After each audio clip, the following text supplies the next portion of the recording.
Class is in session. We're hitting the books. Pub Sports Radio, Monday, September 13th. Ian Cameron with Conor Mack and Grant Arnold. We are back ready to give you your first betting look at the NFL and college football card for the upcoming week. That's what our purpose is here. Mondays, 1 p.m. Eastern, 10 a.m. Pacific on the Hitting the Books football show. Our first look at the card for the week ahead. And look, I think for the three of us, we were talking before the show started, pretty solid weekend overall for us from a betting standpoint, NFL and college football. But that's in the past. It's not about what you've done. It's about what you're going to do. And now the focus is going to be how do we make money this week in NFL and college football. So with that in mind, before we get into this week's, the format is we're going to go through the Thursday NFL game. We're going to talk the Thursday and Friday college football games on the weeknight schedule. And then I'll throw out a bunch of Saturday college, Sunday NFL games that I've already bet, believe it or not, as of this morning, that I like already early in the week. And I'll, of course, have Conor and Grant do the same as well. Any games they are interested in already for Saturday and for Sunday, they can talk about them. I'm just going to give some general thoughts first on what happened this past weekend. NFL-wise, Broncos impressive, Eagles impressive, the Arizona Cardinals, somewhat a team I was very high on coming into this year, about as impressive as it got this year. Jacksonville and Atlanta might be battling it out for worst team in the NFL this year. I mean, I can't believe how bad. I knew how Jaguars could be pretty bad, but Atlanta, 6 points at home against the Eagles, it just looked absolutely awful on that side of the ball. Matt Stafford shining in his LA Rams debut on Sunday Night Football. So a lot of interesting things when it came to the NFL. As far as college goes, fascinating results overall when it came to the college ranks on Saturday. Of course, how about BYU? Big upset over Utah in the Holy War. It was kind of surprising to see that end up happening. The Miami Hurricanes barely survive App State and don't look all that impressive once again over the weekend. So a lot of interesting results on the college football board. The Michigan Wolverines get a big win for Jim Harbaugh against a depleted, struggling, reeling Washington team. So interesting NFL and college weekend. Those are just some brief takeaways. Conor Mack, a couple of things, NFL and college from the weekend, results that stuck out to you. I'll just go to mine. That I had the most money on, which was Iowa over Iowa State in the under. I thought three ways. I had the points, the under, and the money line. I thought that was a pretty big game by them, and I kind of thought how I would go, and it did. You mentioned the App State, Miami survived. And then a lot of cupcake games for the big schools, Clemson, Alabama. I thought Michigan looked good, but Washington's not very good. I think they finally started moving. Their offense got a little bit better. I mean, guy that can score for, 2 games. That was solid. And the last one, I think Arkansas had a big week. That was the other one that I had that I liked a lot. We saw Texas, schools like this, SC and Texas, some of those schools that, week one, they're back. Big wins. Not so fast. That was it in the college. NFL, I thought the NFL yesterday was great. I love it when dogs win. I love it when, teams cover, catching points. So I thought it was great yesterday. Chiefs survived. I thought the Eagles win was big. Dolphins, that was a great one. Patriots kind of fumbled it there down the stretch. There was one other. Oh, the Saints. How about Green Bay? How pathetic was that? Aaron Rodgers, that whole situation. I think they'll be fine, but man, that was ugly. That was it, basically, for me for the NFL. I like Aaron Rodgers. He's had a great career as a quarterback, but when you bitch and moan and yell and scream and complain as much as he did in the offseason about the Packers and the situation and not fixing the team and not getting the O-line better and not giving him more receivers, not getting the defense to be better for him all these years, don't you have to go out there and play a little bit better than you did yesterday? When you've been making all these complaints and publicly voicing your displeasure all year about the front office and the management, what they haven't done, in your opinion, to fix the team and improve the team. Don't you have to go out there and play well, at least to validate, your bickering? I mean, I couldn't believe how bad it was. Now, it wasn't all on him, but that's about as bad as you can see Aaron Rodgers play. And after all the fuss and all the, basically stomping his feet, pounding his chest, flapping his gums about the state of the team and the management and what they haven't done, to come out and lay an egg and play like that is very disappointing. And maybe next time, hey, cool it on just ripping the the management. You got to play better than that when you've been ripping the management all summer in your first game of the new year. Grant, let's turn to you. What did you some overall just thoughts and takeaways from the football weekend, NFL and college? It was a good weekend. Betting wise, it was solid. It wasn't unbelievable, but it was solid. As we talked about earlier, that's a good week. I was really happy as a fan to be on the Broncos or see the Broncos win. I didn't have anything on them. As sad as that is, being a hometown boy, I didn't put anything on the Broncos. I just watched it. Teddy Two Gloves looked great. Excited to see my boys get a road win.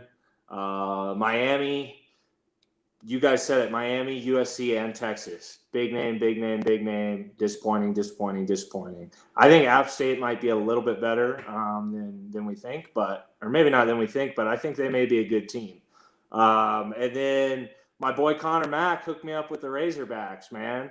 Right before Saturday, I had nothing on it.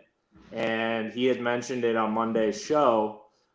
Throughout the week, I looked at it more and more. I banged the Razorbacks money line and the +7. So Conor Mack, cheers to you, my man. That was big. And then that was awesome, man. I was skeptical on the show too. I was like, that's a ballsy pick. And then right before Saturday, I jumped on and nice to hit that 250 money line. Ian, you touched on it with Green Bay, dude. If you're gonna act like an ass clown all off season, like, you still got to practice. No matter who you are, you still got to do some shit. You're going into New Orleans with a Hall of Fame coach, a quarterback that's got skill, and a hungry franchise. You play like that. It was shocking, but when you really think about the offseason, it was like, well, that's what happens, man. You got to show up, and you got to put in the work. So that was disappointing, but overall, fun weekend. My boys, CU. They put up a nice little fight against A&M. It'll be a fun game next weekend against Minnesota at Folsom Field, because that was at the Broncos Stadium. So they get to go back home against Minnesota this next week. That'll be a fun game. Yeah, that was. I give Colorado credit. I mean, that's a team that I thought, Buffaloes were, smoke and mirrors to have the record they had last year. A lot of things broke their way. A lot of things didn't go their way initially when it came. And last year they got out-yarded, out-statted, and outgained in a lot of those football games, and yet somehow found ways to win. So, but give them credit. It was a solid showing. No doubt about that. Conor Mack, we've lost him for a sec, but I'm sure he'll come back in just a second. We will turn our attention now to this week's card. Let's start it off. We've got on Thursday night a college football game to get the CFB week started up. It's the Ohio Bobcats taking on the UL Lafayette Ragin' Cajuns. We've got Lafayette here, 20-point home favorites in this game, 56.5 being the total. Entering this Thursday night matchup. It's the only Thursday night college football matchup on the board. Definitely UL Lafayette, the superior football team here. They have played a couple of games and, not very impressive, I must say, last weekend, escaping with a 27-24 victory over Nicholls State as 26-point favorites. So one of those situations facing an FCS team, and they barely escaped with the victory as almost 4 touchdown favorites. That's still better than what some teams did, a.k.a. Florida State, who were almost 4 touchdown favorites and actually lost the game to Jacksonville State. So the fact that at least UL Lafayette survived and won is a good thing for them. I don't know if I want to really make too much out of that. They still found the way to win, and they were coming off that game against Texas. They prepped all offseason for it, put a lot of investment physically, mentally into that game against Texas to begin the year, where they lost 38-18, didn't play well. Yet they only got outgained by 77 yards in that game. So the game was closer than that 20-point margin would indicate. I think they'll be a lot better here, Lafayette. Lafayette, though, at that same point in time, other than games where they played some really lousy teams, ULM and South Alabama last year in November, they were big favorites, double-digit chalk they covered.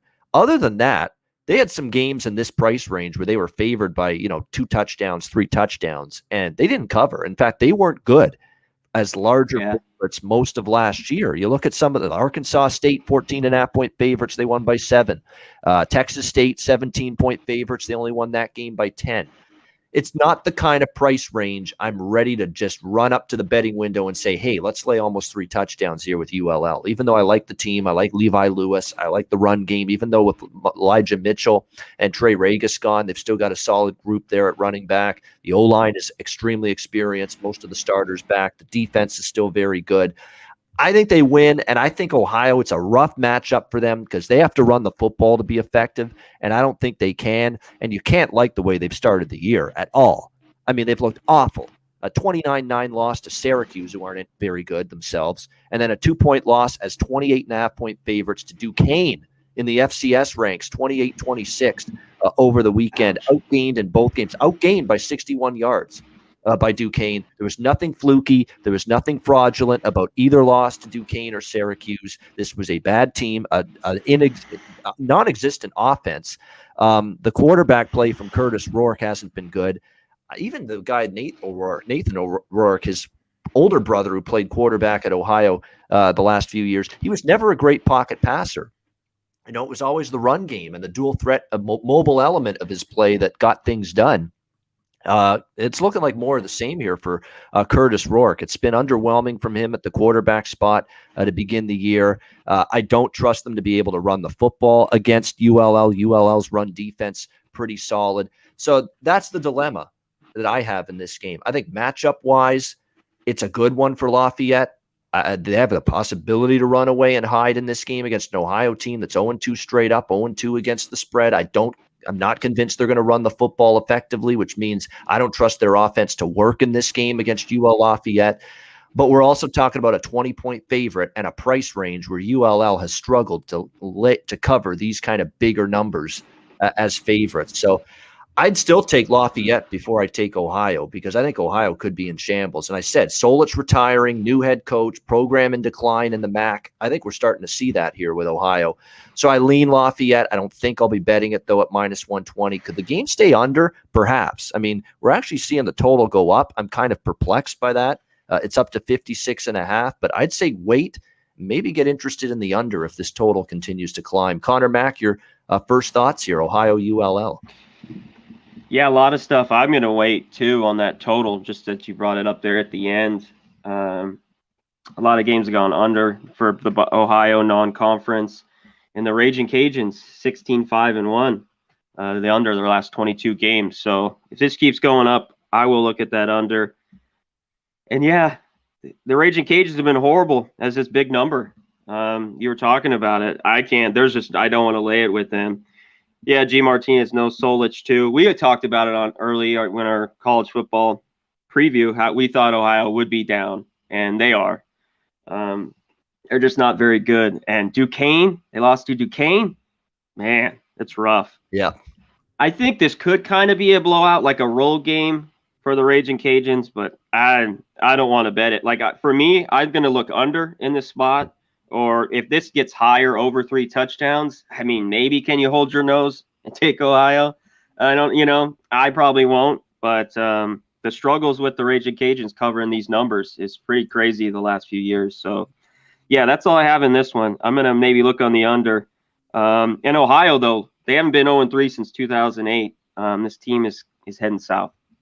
26-15 in first downs for Duquesne over Ohio in that game this past weekend. 26-15 plus 11 in first downs for Duquesne. So there's nothing fraudulent about that game for Ohio. 28.5-point favorites, and they lose to Duquesne 28-26. So they're and the betting markets have clearly been way off with this team. And that's the thing. When you see a team where the point spread has been way off on them 2 straight games, I am not going to find a reason to bet on them until I'm convinced the betting markets have corrected where this team truly is right now. And they haven't gotten there yet. They're picking with Syracuse. They lost that game by 20. They're 28.5-point favorites against Duquesne. They lose that game outright. That tells me that the betting markets and the odds makers have been way off on this team. And until I see the fact that they can cover a number and even be close to covering a number, there's no way I'm endorsing Ohio. And even though I've got my reservations with ULL, if I had to bet the game, it would be the favorite or pass for me.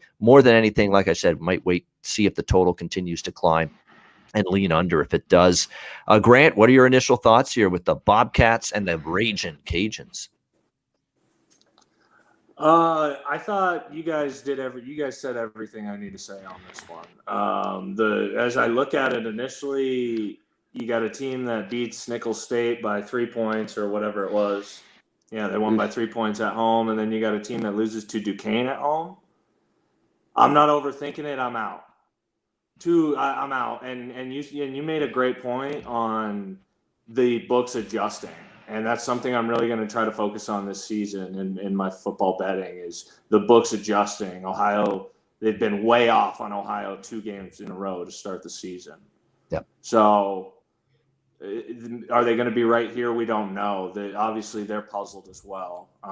The one thing I would think about is the kids at Ohio, I mean, they are human. They just fucking lost to Duquesne at home. So I expect, a little bit of a response there, maybe a first quarter under. I don't know. This game's puzzling to me, the 2 losses, or the loss that Ohio had last week at home, and then Lafayette winning by 3 to Nicholls State.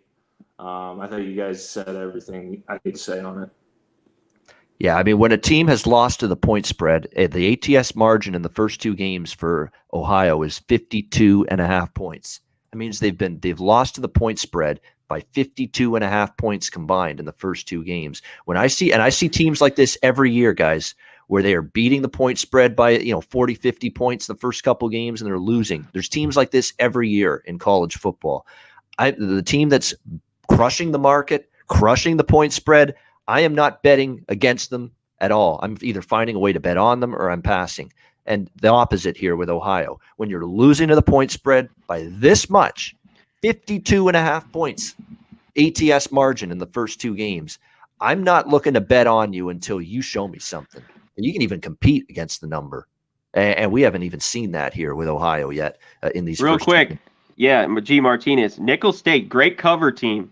I use them a lot over the few years, and they've covered the last few weeks. They're a team sneaky, catching points always. Yeah, that's. I'm going to bring it up here. Kenny White, I religiously follow where his power ratings are. Let me see where he has Nicholls State right now in terms of overall rankings, because I don't think they're terrible. This Nicholls State team. I'm going to find that right now for you here. Let me just do a little find and search because I don't think they're as bad as some people would think for an FCS squad here. Nicholls State. See, he's got Duquesne 193 in the country right now. And you go on down the list here. Let's see if we can find Nicholls State 140 in his over. That's the FBS and FCS teams. He puts them all in one big group. Essentially, and ranks them all 1 through 300, 400, whatever, FBS and FCS teams combined. And he's got Nicholls State 140 and Duquesne down at around 193. So 53-point power rating difference in terms of team positioning between Duquesne at 193, Nicholls State at 140. So that tells you Nicholls State's the much better football team than Duquesne. So UL Lafayette sliding by Nicholls State. If you're going to compare the 2 recent performances this past weekend, yeah, UL Lafayette beating Nicholls State's a hell of a lot better than Ohio losing to Duquesne. So, yeah, to me, this is favored or pass for me. It's just a question of do I want to lay 20 in this game. All right, let's move to Friday night where we have 2 interesting college football games. We've got a very solid battle here, non-conference AAC versus ACC matchup. Central Florida and Louisville. We've got UCF 7.5 point road favorites. Actually, you know what we'll do, since it's in order here, we'll do Maryland, Illinois first. That's next up on the marquee here. Maryland, Illinois. Maryland 8-point road favorites, 59.5 the total here in this game. Big Ten matchup here, and we're going to start seeing more of these. We saw it last year, these Friday night standalone Big Ten conference games early in the year, and we're seeing another one here, Maryland and Illinois. Illinois defense got ripped last week by Brennan Armstrong and the Virginia Cavaliers. I mean, we were still on the air doing the Saturday show. Conor, me, Big Ragu, and DJ Big Boss when that game started, and I was seeing it in the background. Virginia's just reeling off touchdown after touchdown. Not a good sign for the Illinois defense in that game. And it's not going to get any easier for them because the strength of Maryland, by far, it's their offense. Little Tua, as we like to call him here, Talia Tagovailoa, he's been solid here. I like the way he played a lot last year, running this offense for the Maryland Terrapins. And look, they beat West Virginia, a solid Mountaineers team in their opener, 30-24, winning outright as home underdogs. They were plus 171 total yards. It was a very, very good game for that offense. And what I liked about that game for Maryland is the balance. 164 rushing yards in that game on 44 carries.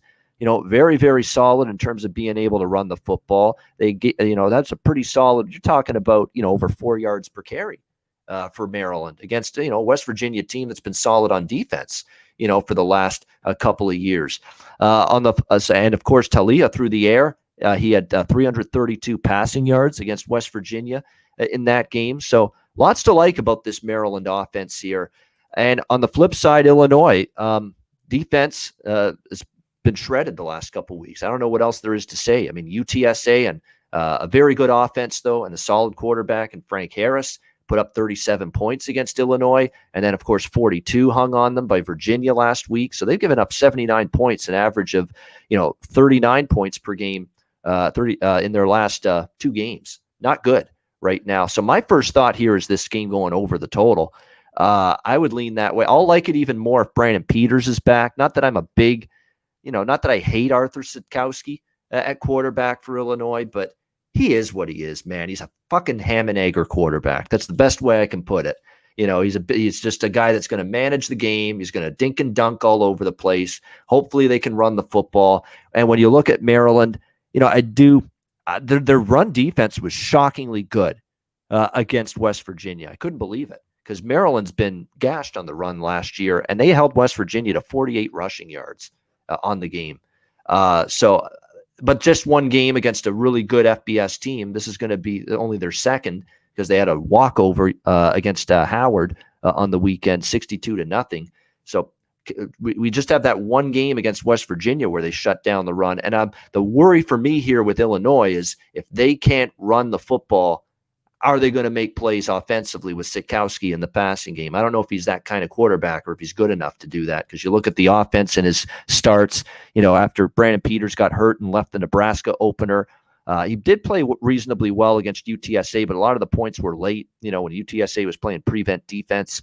And then, of course, just the 14 points against Virginia last week. But we'll see if Brandon Peters comes back. They thought he could come back last week. They decided we're going to play it safe, keep him out another week. I think he might be back this week, and he's, I think, still an upgrade at quarterback from Sitkowski. If he plays, they're going to have more of a chance to throw the football down the field, because I still think the Maryland secondary is weak. So my initial thoughts are, if Peters comes back, maybe a lean to Illinois. Certainly I would like the over in this game if Brandon Peters plays. If he doesn't play, I'd get a little bit more concerned about backing Illinois, and probably a little bit more concerned about betting the over as well. Connor, Mack, what are your thoughts on this Big Ten Friday Night Lights matchup, Maryland-Illinois? Yeah, this should be a good one. I'll start with the total. I lean over 2, especially if Peters is back. I haven't been impressed by Maryland's defense last year. I mean, they looked okay against West Virginia, like you talked about the run defense, but I still didn't get up. And Illinois, you just got gashed early. They just got off the bus, weren't there, just got, we're down 21-0 or whatever it was early to Virginia. This is where I like Illinois, though. Peters has got to come back for me, and I want to see this go up a little more. If this maybe hits 10, I'll be interested in Illinois. Can they win the line of scrimmage? That's why they beat Nebraska, especially early. They just ran it. They had huge holes. Can they do that against Maryland? That'll be the key, because they have to run it with Peters in or not. I mean, he's definitely better at quarterback, throwing it for sure, but they're a run team here. And the defense, can it hang around? I think Tua will be able to score on them. That's why I lean over, but we're almost at 60 already. So this is where I want Illinois, though. I never want to be laying points with them, especially with a defense like that. But a home team catching, maybe 10 if I can get there, I'll look that way, and Peters is back, and I'll lean over just a tad bit. Yeah, I mean, they lost outright as favorites at home to UTSA, but let's not forget the home underdog spot. The one time they were a home dog like they are here in this game was the win against Nebraska, 30-22 in their first game. So it feels to me like there's some value on Illinois here, home underdog. Like I know Maryland shut down the run against West Virginia, and that's the concern here because if Illinois can't run the football, they're probably not winning, and they may not cover in this game. But if they can run a bit, and I don't know what to make of Maryland's run defense yet because it was shit last year. Their run defense was terrible. But it was great against West Virginia, but it's just one game. You have one game of data, one display of good run defense from Maryland. Is that enough to all of a sudden say, wow, they're a good run defense now all of a sudden? I don't know about that. Grant, what do you think of this one? Connor and I on last week's show, we talked a lot about overreactions. And both in the NFL and college football. And this is a spot where you could easily, I almost get tricked by an overreaction. Because would you say 48 yards rushing against a West Virginia team? I mean, that's good, man. That's excellent run defense for Maryland in that game. Yeah, I don't care who you're playing. That's very impressive. And this Tua kid, I mean, he can make plays, or not Tua. Tagovailoa, I should say. Little Tua, yeah. Talia Tagovailoa, yeah. Little Tua, he can make plays. And the reality is for me, one, I look at this game and I go, I don't want to get tricked by this Maryland defense based on years past and based on one game. They played 2 games, but they won 60-62 rip the last home game last week. Now, being a college player, you win 62-0 and you had a good week 1. I don't know, where's the leadership on this team? Where's the coaching? It may have been a loose week at practice. You guys are kind of leaning that over if Peters starts. I like everything that's leaning that way based on the Maryland side. An ass-kicking last week, a great week 1 performance. Now you're coming to an Illinois team that hasn't had a good start to the season in a lot of ways. I like the over if Peters is in. I'm going to keep it simple. If Peters is playing, I like the over. Connor made a good point on the trenches as well. The trenches is huge. Old school game in the trenches. Who can win that? I like the over, man. If Peters is in, I'm going over. Yeah, and it's, of course, questionable. So they'll say later in the week is when Brett Bielema is expected to know more about Brandon Peters being back. But they said the fact that he was moving up too, right? I could see this line maybe moving up a little. Yeah, I mean, it's already moved up from 7.5 to 8. So there's already been some Maryland money, as road favorites of more than a touchdown here. And that's the thing. Maryland, I think people remember Maryland playing so well against West Virginia and now back-to-back stinkers for Illinois, losing to West Virginia and then losing home to UTSA. And that's why you got to point to that. There's definitely the value side is Illinois. It's a question of, are they going to have Peters back? Are they going to be able to run the football, or was Maryland's run defense that was so good against West Virginia's an anomaly? Or, because last year they couldn't stop the run. Was that an anomaly and they struggle again here? Or is that a sign of maybe this team being much better up front, blowing up the line of scrimmage, not giving running backs an opportunity to run the football as effectively? So that's the great debate. But right now, leaning Illinois, definitely leaning stronger personally on the over going into this game, especially if Peters plays. All right, we got UCF and Louisville. This is a good one. AAC versus ACC. Central Florida, 7-point road favorites. This total's been whacked already. It opened 66, and now we're seeing up to 70 with this total now in most spots. When you look at this game, of course, UCF with Gus Malzahn at the helm, and he's inherited, I think, a pretty good situation when you look at UCF coming into the year. Of course, they had that comeback win against Boise State in their opener, that Thursday night, 36-31. And they deserve the win. They outplayed Boise. They outgained them by 290 yards, 29-17 in first downs.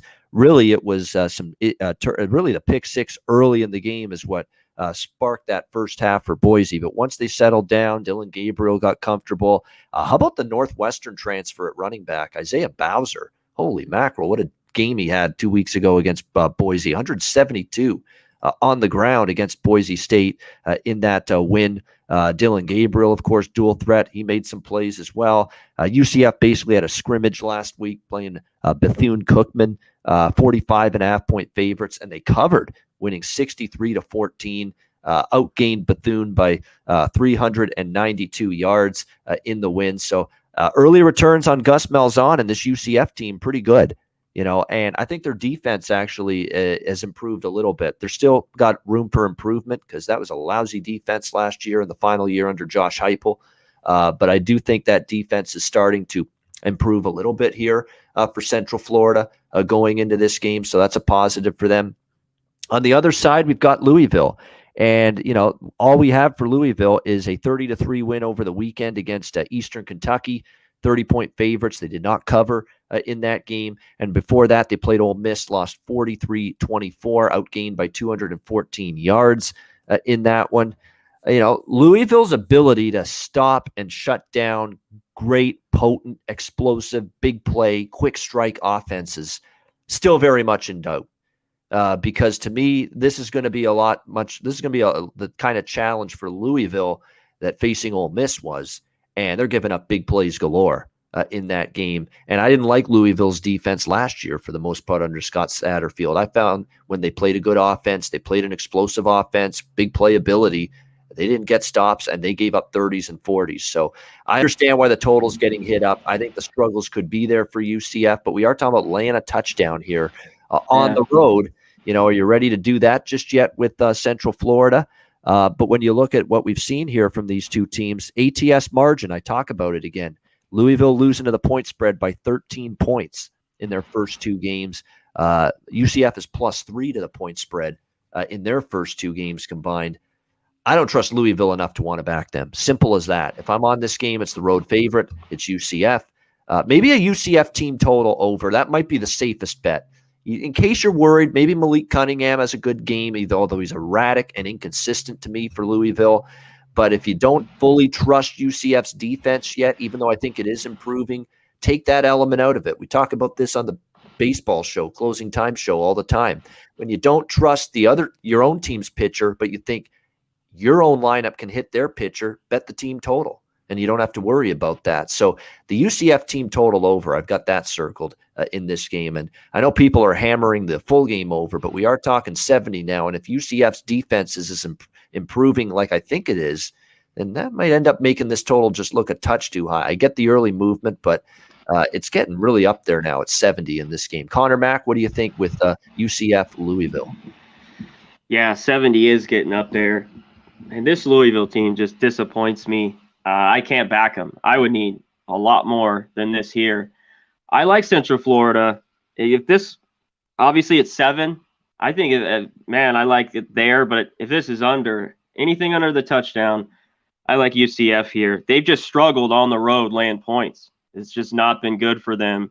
Even the past few years when they were great, going on the road and laying points like this. But they're the better football team.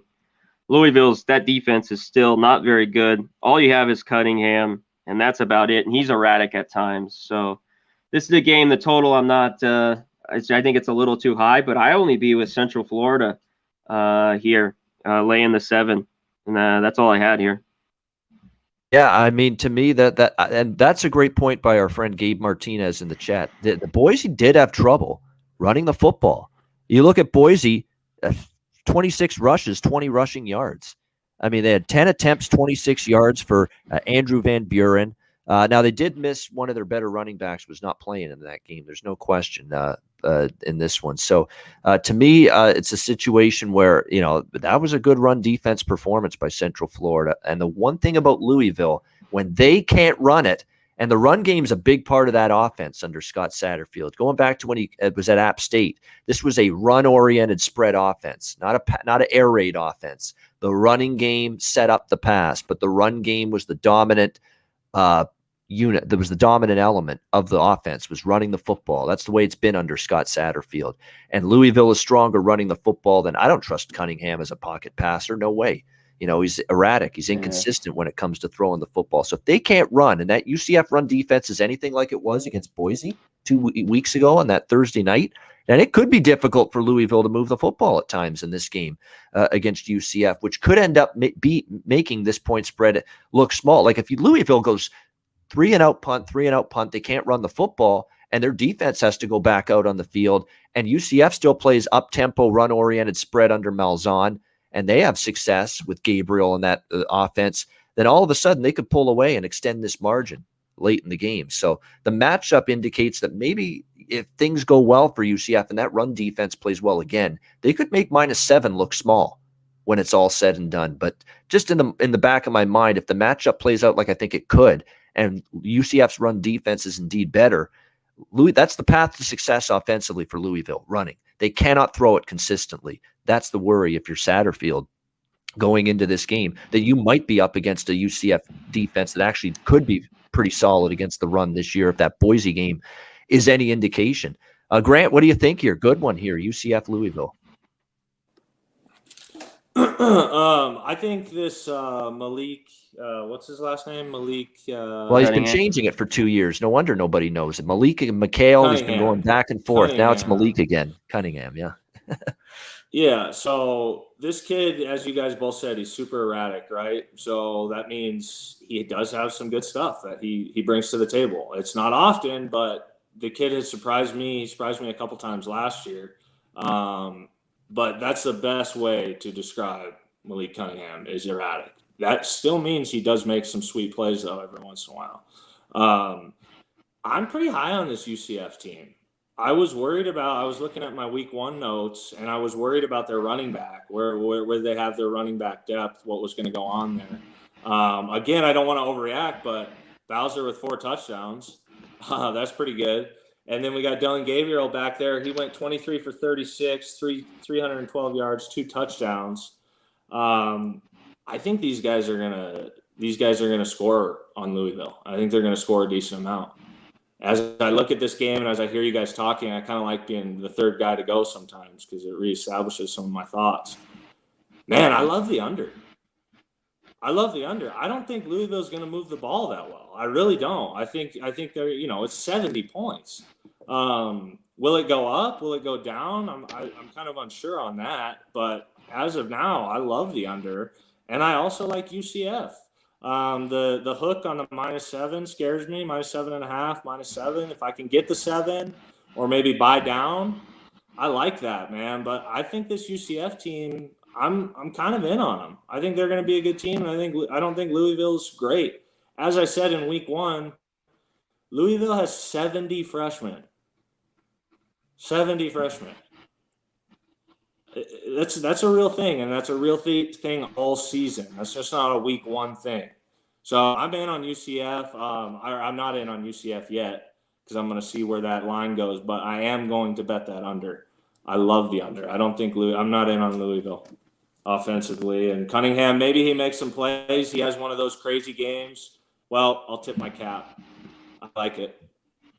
All right, like an under 70 Grant Arnold early in the week here when it comes to UCF and Louisville. And look, when you look at this total, we're looking at where the number is now. It opened 66. It's up to 70. Clearly, there's some opinion on the over here. But the UCF Boise game, 67 points, 36-31. Would have stayed under this number. Louisville against Ole Miss, 67 points. Again, would have stayed under this number. That's the danger when you're talking totals in the 70s. You need a clean ride. You need crisp offensive execution. You need good red zone efficiency. Yeah. You can't have teams turning the ball over left and right. That's going to hurt you betting an over at this number. You need all of that to go in your favor now when you're talking a total at 70, in this UCF Louisville game. So that's where you run into trouble. Like, it's just a number that could be an issue here where it's just set a little bit too high, especially if we think Louisville is going to have some offensive struggles. Interesting game, though, there Friday night. All right, we're going to turn our attention to the pro ranks for this next game. Thursday night football, the New York Giants taking on the Washington football team. Washington, 4-point home favorites on Thursday night. The total has already been bet down significantly, 43, and now we're seeing 41.5 and 41 actually now. The predominant number across the board.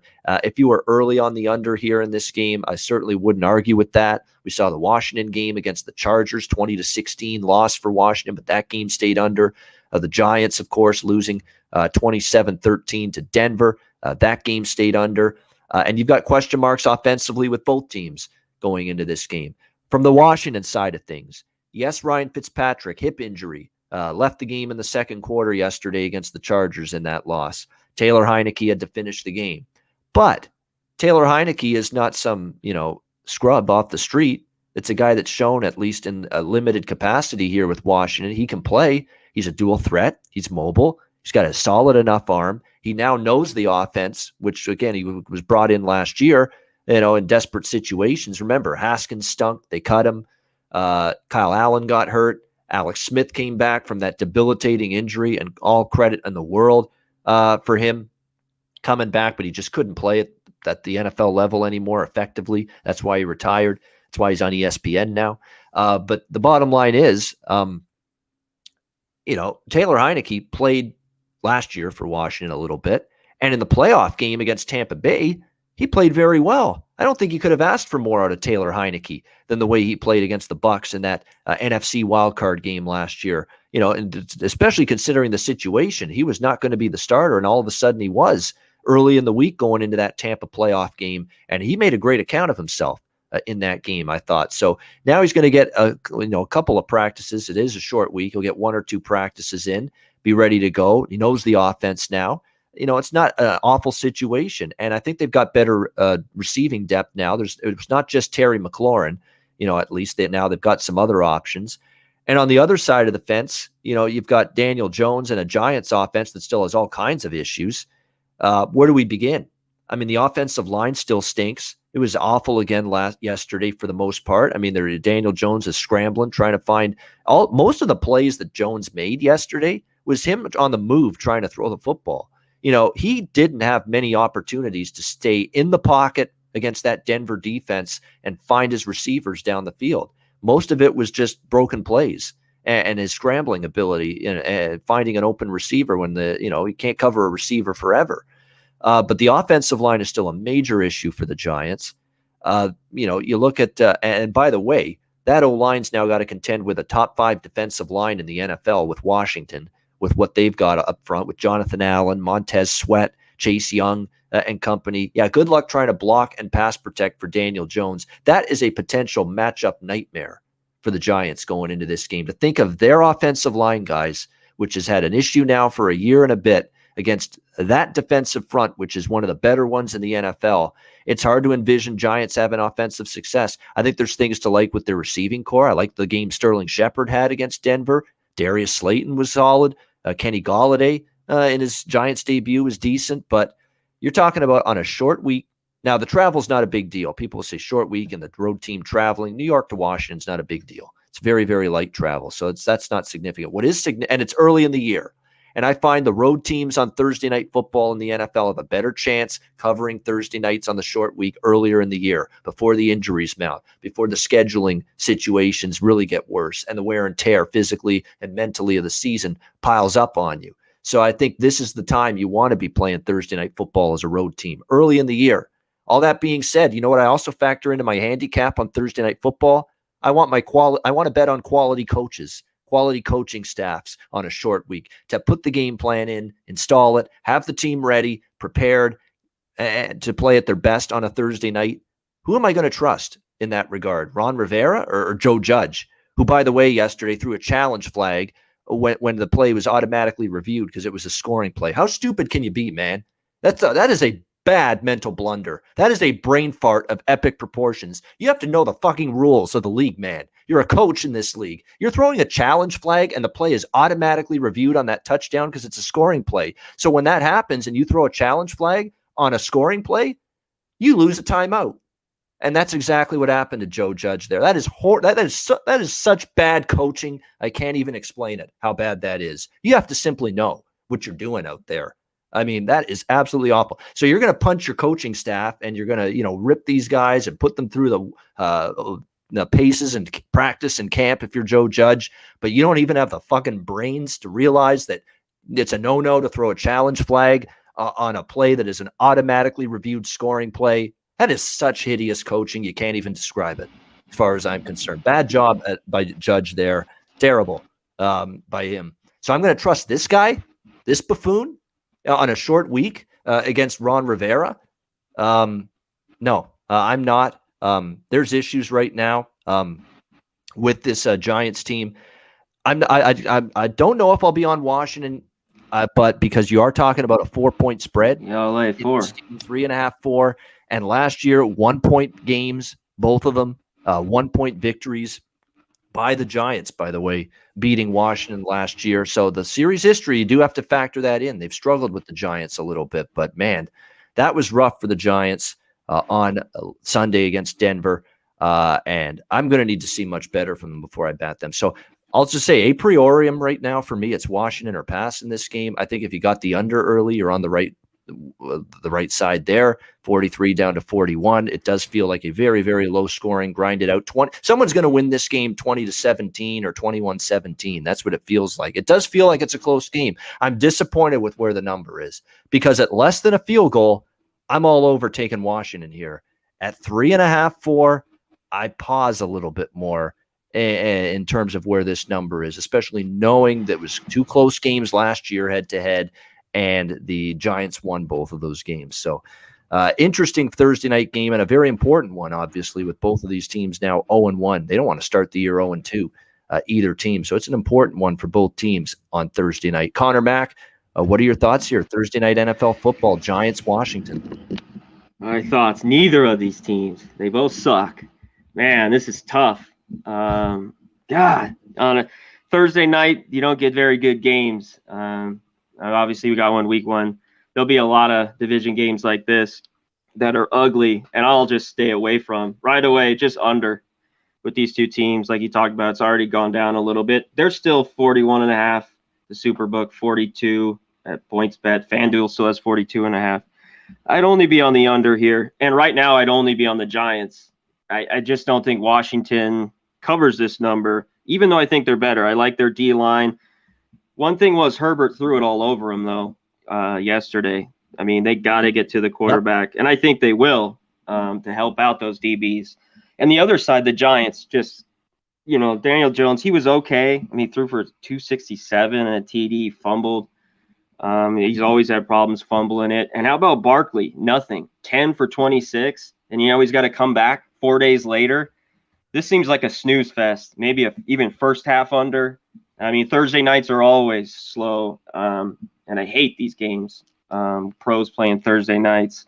So, yeah, I'd look under, and I'd only be on the Giants here. Catching, like you said, last year was 1-point games. I do think the Redskins are a bit better, but Heineke now in full time. I know he can run around and make some plays. Just should be a tight, close, low-scoring game here. Yeah, if it gets to -3, I'll be taking Washington, but that's I need at least -3 or better. I won't lay more than a field goal with Washington in this game, even though I prefer that side to the Giants here in this game. But yeah, it's going to be interesting. And by the way, you made a point about Washington's secondary. Glad you brought that up because I wanted to build on it. That secondary, if you can pass protect and you can block that ferocious defensive front 7 of Washington, you can make plays through the air against them. That's not a great secondary that they've got. And Justin Herbert had 300-plus yards through the air, moved the ball to Williams and Keenan Allen, and all his receivers had big days. And look, this is a good receiving core, but I'm not convinced the Giants can pass protect and block this group. They're a terrible O-line. They're going up against one of the best defensive fronts, and I think the secondary for Washington can be had a little bit, but it's not going to matter at all. If you can't block and if you can't pass protect for Daniel Jones. And I've got worries about the Giants being able to do that against one of the better defensive front 7s they'll face all year. So that ends up being the big question mark going into this game. Grant, it's a interesting game. It's two teams that are looking to bounce back. What do you think, Giants, Washington football team? Yeah, I think it's a Thursday, and you talked a little bit about it, Ian. I liked your points on the turnarounds and on the Thursday, and how you have to take certain things into account more than you would on a regular week. Coaching, health, D-line, O-line, trenches, those kind of things are important. Now, it is week 1, so, guys shouldn't be as beat up as usual throughout the season. But Conor mentioned Barkley. Yeah, he had 10 carries for 26 yards. He wasn't even playing, it felt like. And now he's got to come back, quick week after a brutal ACL injury and a terrible week 1. That worries me a lot. Are they going to push him because he had a bad week? Is he frustrated personally? A lot of things going on there. And then the thing with the coaching, with Joe Judge and the challenge flag. Well, Fangio with the Broncos last year, he made some terrible challenges, some terrible play calls, especially early in the year. And you could feel it as a fan base. You could feel it as a franchise that just takes the wind out of your sails, man. When you grind all season long, or all off season long, you're a professional athlete and you're executing, and then your coach does something dumb like that, especially early. Damn, man, that hurts. That hurts energy. That hurts emotion. God, it just sucks. And I remember living through that with the Broncos last year. So when he threw that flag, I just had flashbacks of bad morale in the locker room right away because the coach doesn't know what he's doing. And we go up against the Ron Rivera team at home. You guys talked a little bit about that secondary. It wasn't great. The Chargers were 14 of 19 on third down. Sterling Shepard had a great day against the Broncos. Kenny Golladay was, he wasn't there. I expect him to be there this week. The Broncos had unbelievable pressure on Daniel Jones all week, or all game. Like you said, most of his good throws were while he was running. Washington's going to get pressure. They're going to get on him. They're going to be tight, but that secondary scares me.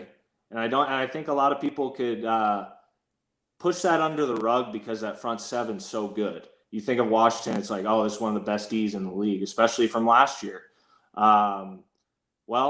Let's really look at those notes on that. And I could see the Washington receivers having a couple good plays. I don't think, Daniel Jones is going to go off on this D by any means, but the big play is there against Washington, especially with two quick fucking receivers in Golladay and who else was the other guy? Sterling Shepard, Golladay, Darius Slayton, too. Yep. And he played well too. Yeah. So I look at that and I go, I like everything about Washington in this game, excluding the number. A little too heavy for me. As I heard you guys was talking, maybe a live play if the Giants can get on the board early, in that, maybe hit Shepard or Golladay on a long passing touchdown early. Well, maybe looking to play Washington. But besides that, the line's a little too big, and the under scares me a little bit just because of Washington's secondary. So that's where I stand on this one. All right. Good. Yeah. And that's the thing with the 41 now. It's a low number. If they can at least pass protect at all at any point, like for Jones, there will be some plays to be made through the air with a solid enough receiving core, and the secondary for the WFT, the Washington football team, still a little bit iffy and spotty. So that's going to be critical for the Giants to at least try to get some pass protection for Daniel Jones against that Washington defensive front. All right, so that's the weeknight college football slate Thursday and NFL slate Thursday and Friday games. We're going to turn our attention to some Saturday and Sunday games that have piqued our interest early in the week. Certainly games that have piqued my interest that are listed on the screen as you see. So we'll start with Michigan State and Miami. This is on Saturday. They've got Miami 6.5 point home favorites, 55.5, 56 the total here in this game. And at the opener, I did indeed take Michigan State here, +7 in this game. And it's simply a bet on, I think, the Spartans. The more I see, now we have Northwestern and an FCS team to judge this on. So it's not like, we only have 2 games, but we have 2 very, very solid performances in the books here from Michigan State. Youngstown State, 42-14 last week, basically covering the number there as almost 4 touchdown favorites. The Northwestern win 38-21 on the road against Northwestern in their first game. I had my issue on Michigan State. I thought they were awful last year. How much better would they be this year? But then the more you looked at it, Mel Tucker, the head coach, he didn't have a proper offseason or training camp with that group last year because of COVID-19. He got there late. The hire was very late, in the offseason. And this year he finally got a full spring camp, a full August camp. And Michigan State's looked good on both sides of the football. They forced turnovers on defense. They look like they've done better on that side of the ball. They made the right decision clearly at quarterback, going instead of Anthony Russo, the Temple transfer, getting the quarterback job. They gave it to Peyton Thorne, who got some playing time last year for Michigan State, and he played well at times last year, and he's looked good so far through 2 games. And when it comes to Miami, the more I see, the more I think it's an overrated team. Again, what else is new for the Miami Hurricanes? They play down to their competition. They penalties galore, undisciplined play. The defense, we keep waiting for it to be elite. Manny Diaz calling plays, assuming the defensive coordinator role this year, trying to spark a defensive turnaround. It hasn't happened. It's not been good. And it was better against App State, but still, I mean, they gave up points. They gave up yards. They had to hang on for dear life. The offense has been a little bit erratic as well. De'Ara King's had some good drives. The offense has had some good drives moving the football, and then they've stalled, at other times. Now, granted, they played Alabama and App State, 2 pretty tough teams early in the year. And that might make you think, wow, Miami's played 2 tough teams. Michigan State's played a rebuilding Northwestern team and an FCS team. Maybe this line's cheap on Miami, but Miami's been an awful favorite. And this is not anything new. Miami struggled laying points, for years now. And to me, Miami is chalk against any sort of capable foe is not a bet I'm looking to make. So I did take the Spartans here, Sparty, getting a touchdown here, +7 at the open. It's 6.5 right now, pretty much across. I still think it's bettable at the current number. I just don't buy into Miami or trust them right now, laying points. It really is that simple. The total's been bet up.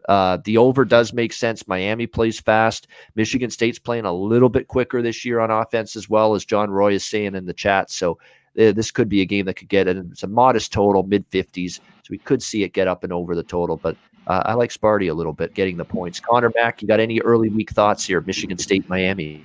Yeah, I lean with Michigan State here a little bit.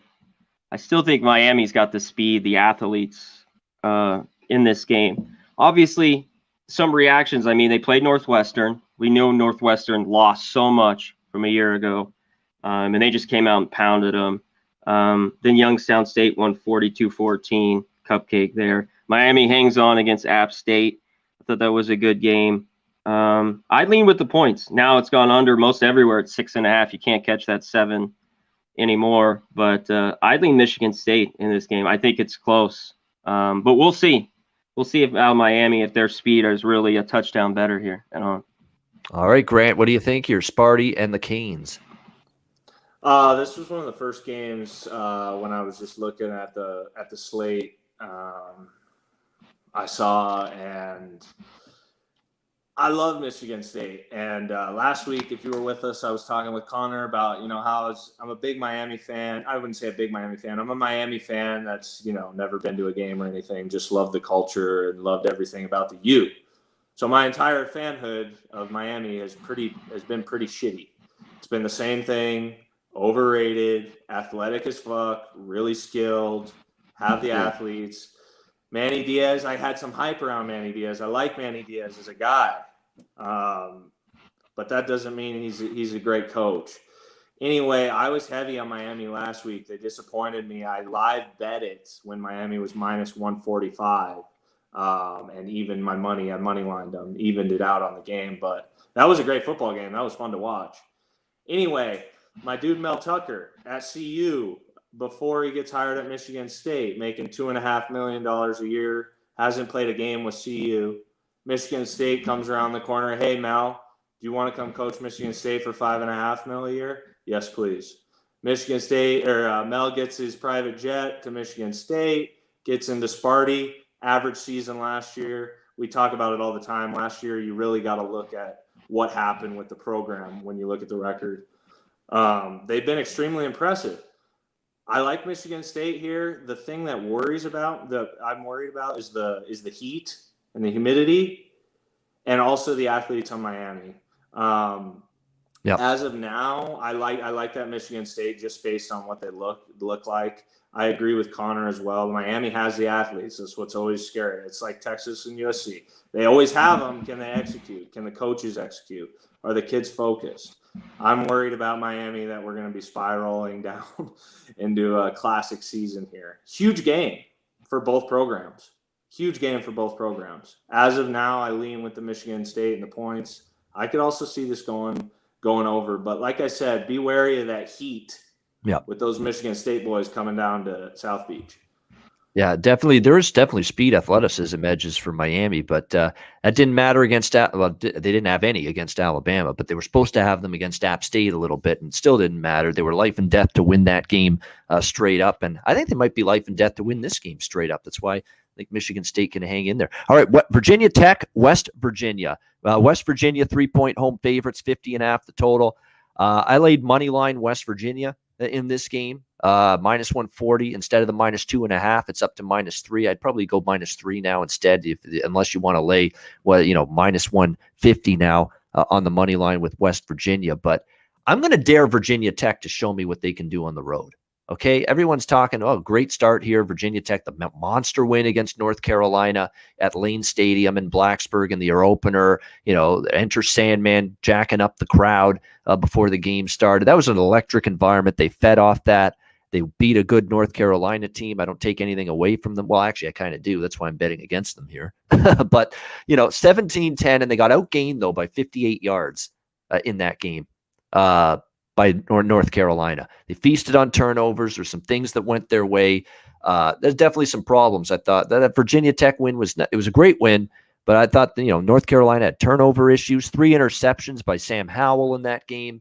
I mean, there were some things that went in Virginia Tech's favor. And then they go play Middle Tennessee at home in their second game, 35-14.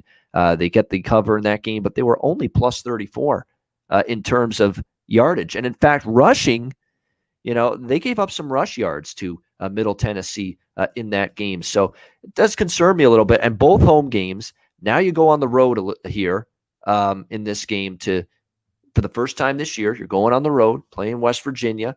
I know West Virginia had a loss against Maryland, but to me, when I see this point spread and I see West Virginia favored in this game, knowing that they lost to Maryland in their only game against FBS teams, and yet here's Virginia Tech. It's already got a huge win against North Carolina, the win against Middle Tennessee where they covered in both games. And yet here they are as underdogs on the road against West Virginia. It's making me think West Virginia is the right way to go here. And look, this defense is still very solid for West Virginia. Can we trust Braxton Burmeister on the road? I'm not ready to. And look, statistically, those 2 Virginia Tech wins weren't as impressive as they look on the scoreboard in terms of the final score. So I think there's a reason West Virginia's favored, and I'm going to line up on that side, I believe, in this game here. Connor, Mack, your early week thoughts, Virginia Tech, West Virginia. Yeah, I think this game's going to be good. I think it's right there. I mean, I think the 3 here is, you're at home. They get this game is even. So they're at home. They get the 3. I lean West Virginia a tad bit. I was impressed a little bit with Virginia Tech, but not crazy. They were at home. It was hyped first game. In North Carolina, I thought was already. That defense wasn't very good. They beat Middle Tennessee, and the Mountaineers just beat Long Island in their second game, 60-0, 66-0. Mountaineers, though, unreal here. In Morgantown, one thing I do, I just take them here. They just win. They cover. You do got to lay the 3. So this game could be tight. It's just a lean for me. And the Hokies, like you talked about, Ian, have struggled on the road when they get out, and they have not been their last 7. They're 1-6 against the spread. I think this game could be good and close. So it's just a lean for me, but I lean West Virginia a tad bit. That's another thing, that they were great in Morgantown last year. A very good home team. 6-0-1 against the spread their last 7 home games. 9-1-1 against the spread their last 11 games as a home favorite, West Virginia. So this is their spot. This is where you want to back them. And again, Virginia Tech's got to show it to me on the road first before I'm ready to truly buy into them, because I'm skeptical still. Grant, any thoughts early in the week here on this game? Not too much on this game. I like watching Virginia Tech, especially at home. The Enter Sandman probably has a thing to do with it. They're a good home team, right? We talk about that a lot. Braxton Burmeister, this dude's got veins in his abs. He's an absolute freak show of an athlete. Freak show. Does he always show that on the field? Kind of like our boy Malik Cunningham. Could be kind of erratic at times, but the kid can make plays. And you guys talked about West Virginia being so good at home. They're getting 3, or they're laying 3, as they should. This game to me is just kind of one of those classic college matchups of Virginia Tech on the road against a tough tough environment to play in. That they've been 6-0-1 against the spread their last 7. Again, I didn't look too much into this game, but if roles were reversed, I think it would be a similar spread if we were at Virginia Tech. So I think it's really well done. The spread, I like it. I think it's going to be a tight game. I'm going to be watching the hell out of this one because I think it could go down to the wire. All right, good stuff. Yeah, someone in the chat, we talked the NFL Thursday night game. We've talked the weeknight games already. Now we're doing our Saturday, Sunday college and NFL games right now that are worth discussing, that we're taking a look at early in the week. I certainly have some thoughts on them. And actually, all the games that are on the board, I've actually got a bet on them already. So that's why I picked them. All right, next up, we've got Coastal Carolina and Buffalo. Coastal Carolina, 10-point road favorites at the open, now 13-point road favorites, 58 the total in this game. I've already bet Coastal in this game, and I think this line's only going to keep going up in this game. I don't mind laying the wood on the road here. I'm so mad I bet Buffalo last week. I got so wrapped up wanting to fade. I got wrapped up, Connor, in wanting to fade Nebraska as 2 touchdown favorites because I thought, wait a minute, are we ready to trust Nebraska lane? I didn't realize how bad things could be for Buffalo, though. That was an inept performance, both sides of the football. A defense got shredded, especially in the second half, couldn't stop Adrian Martinez. And I'll say this, I've now seen Kyle Van Treese at quarterback for Buffalo. This guy hasn't improved one bit in the downfield passing game. None, zero. And in fact, last year he could get away with it because he had Jared Patterson in the backfield. He had an incredible run game and a good offensive line. Well, guess what? Lance Leipold, when he bolted to Kansas, he took many of his best offensive linemen with him. He's left the cupboard bare a little bit at Buffalo. They don't have that Jarrett Patterson running back. They got to try to throw the football more, and this guy just can't do it. He has not progressed a lick throwing the football down the field for this Buffalo Bulls team. And that's going to be trouble for them. And I'm mad because as much as I wanted to bet against Nebraska every week, especially as favorites, I said going into the year, I'm going to be looking to fade Buffalo. And I ignored my own advice, essentially, and went against my own advice, taking Buffalo last week. Not again. And in fact, I'm going to try to right that wrong last week and fade them here. Because look, Coastal Carolina is just a much better football team. Both sides of the ball. McCall, a great running game, a terrific coach, and Jamie Chadwell, a defense that, look, at times last week they got gashed by Kansas. But Jason Bean's a dual threat quarterback. He burned them a little bit with his legs running the football. That is not Kyle Van Treese. I'll tell you that right now. He is nothing but a pocket passer and not a very good one.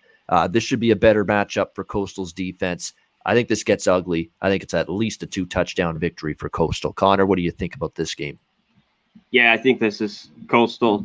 I know Coastal didn't cover first half, barely covered full game against Kansas, just got over cover, or I think they won by 27, 26 and a half.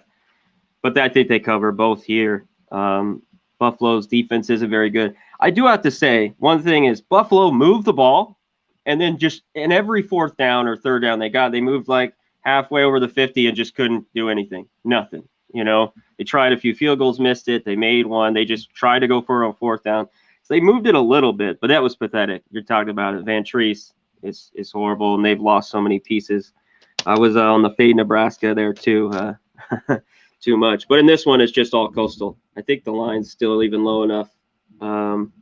I think Buffalo will do all right, and I lean over. I think Coastal does what they want. They score a ton here.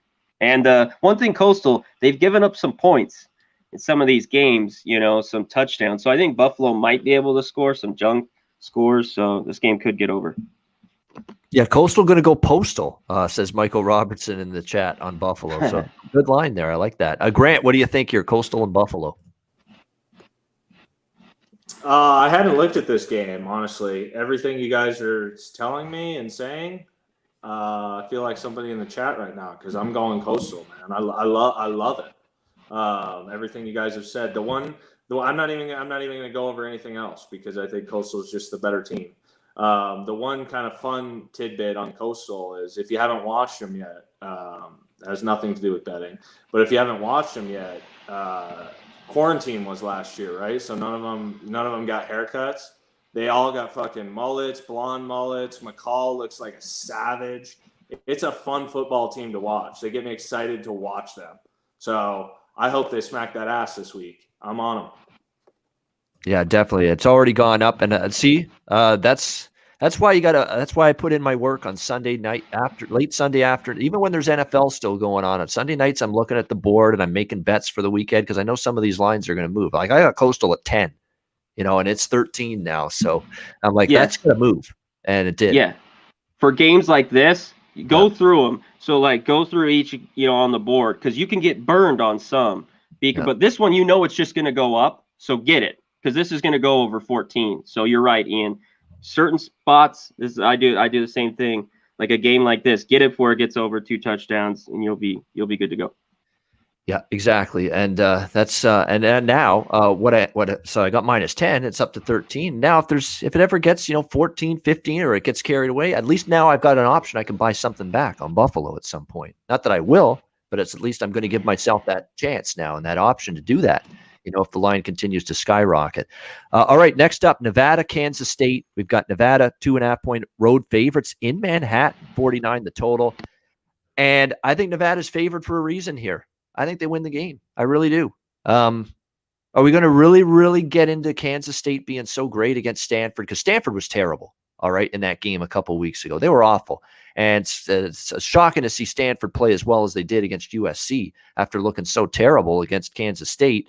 But I need to see more from Kansas State, especially now with the injury to Skylar Thompson, the quarterback, who's going to be out for at least a few weeks. And that means Will Howard I've saw enough of Will Howard last year for Kansas State.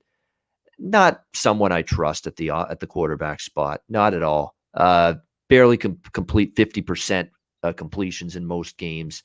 I think there's a downgrade from Skylar Thompson to Will Howard.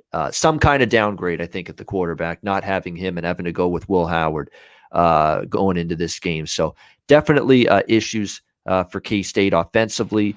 The defense was great against Stanford, but you're going to compare Stanford. That Jack West was not good.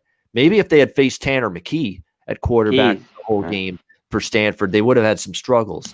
But McKee got into the game late against K-State, and he's the one that led them down the field and put points on the board. So that the Jack West Stanford offense, night and day to what they're going to see here with Carson Strong, a terrific offensive line, a great receiving core, and a team that went on the road and beat a solid Cal team on the road and overcame a 14-0 hole early in that game to come. That showed me something.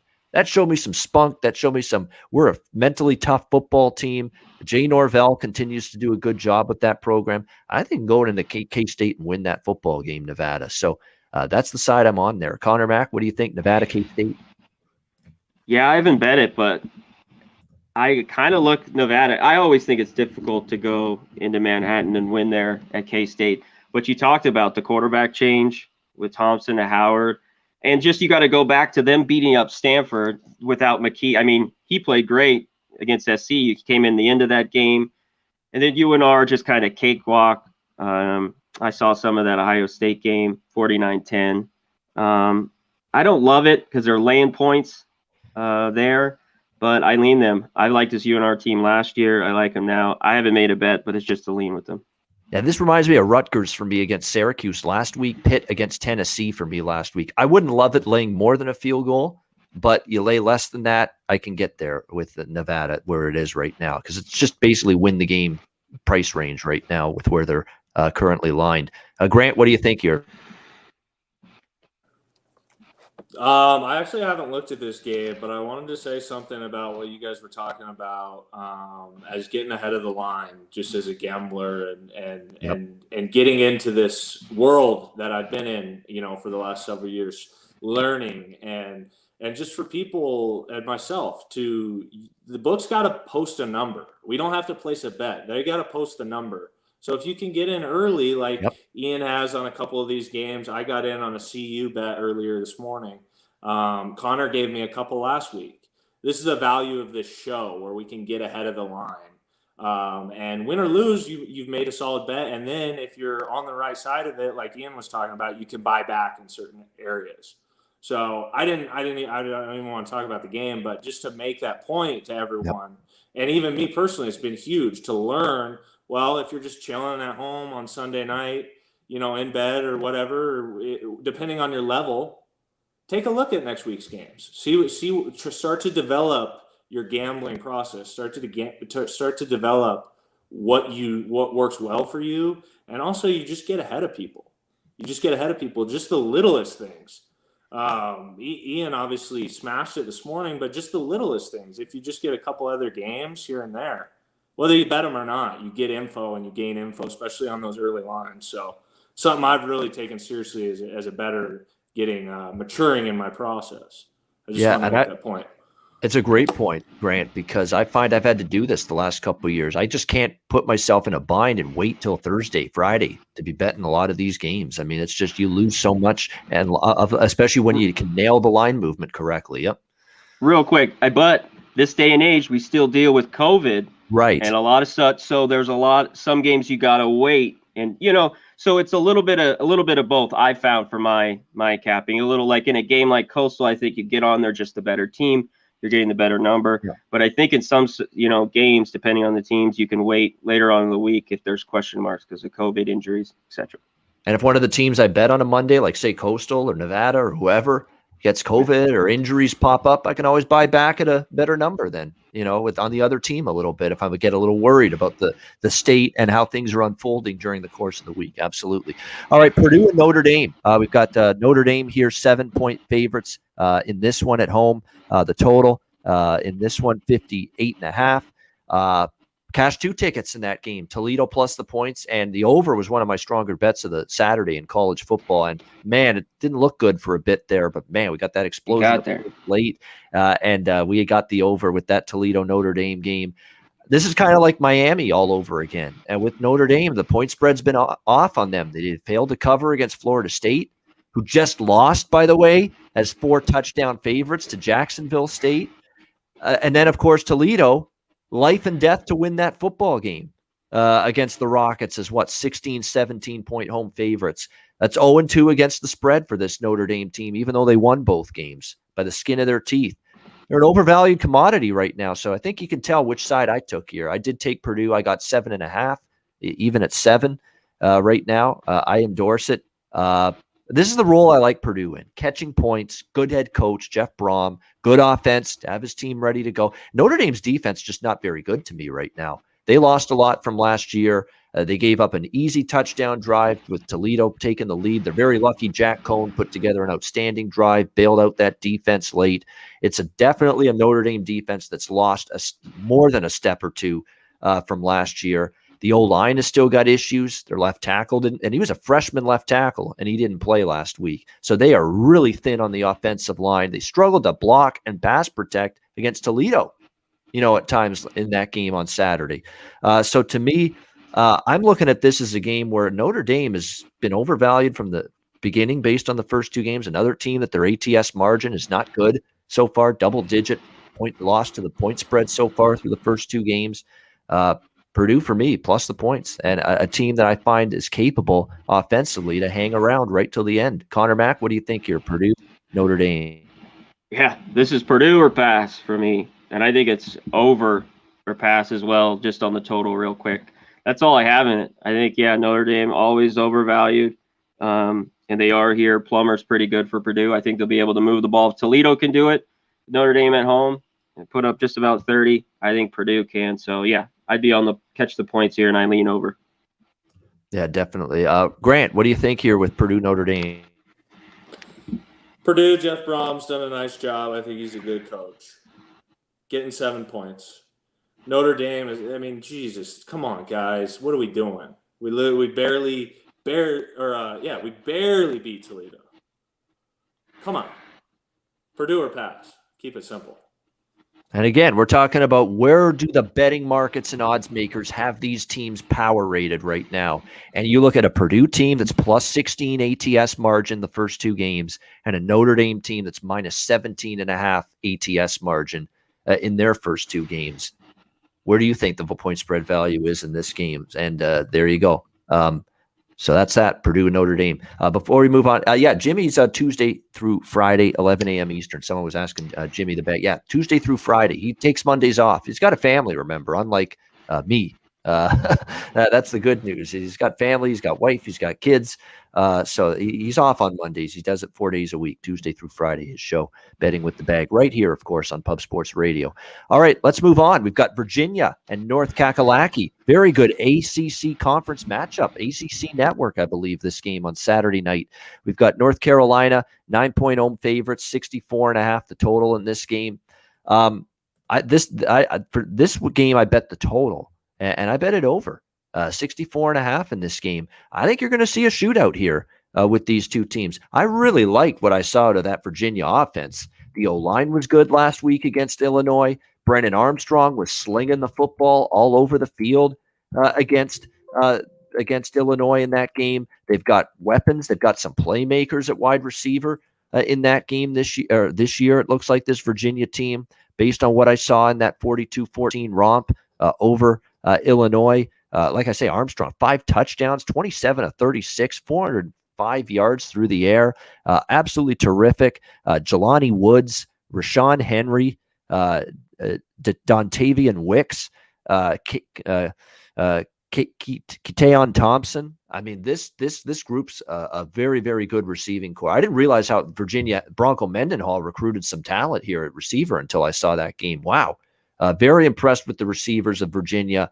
I'm not sold on North Carolina defensively against a good offensive team, and Virginia might be a good offensive team. On the other side of the fence, Virginia's defense was not the greatest last year under Mendenhall. How much do we want to, give them credit for facing William and Mary and shutting them out, and 14 points to a backup quarterback-led Illinois team and Art Sitkowski? I think they're going to have a bigger challenge against Sam Howell. That offense got right after the loss to Virginia Tech. They hung 59 points on Georgia State in that 59-17 win. And you look at last year when these teams met head-to-head, in fact, the last 2 years, shootout, both times. 2 years ago, 38-31 Virginia over the total. Last year, 44-41 over the total of 60. 85 points in that game. 418 total yards for Virginia, 536 for North Carolina.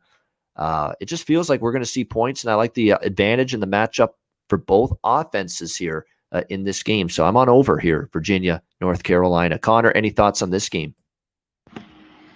Yeah, I have nothing on the total. I mean, it's huge, obviously, and North Carolina's defense isn't good. So yeah, it could get there, but I'd rather take the points here, the 9 or 10 with Virginia. There's no way right now. Maybe North Carolina gets better, but I think Armstrong, they'll be able to score on them.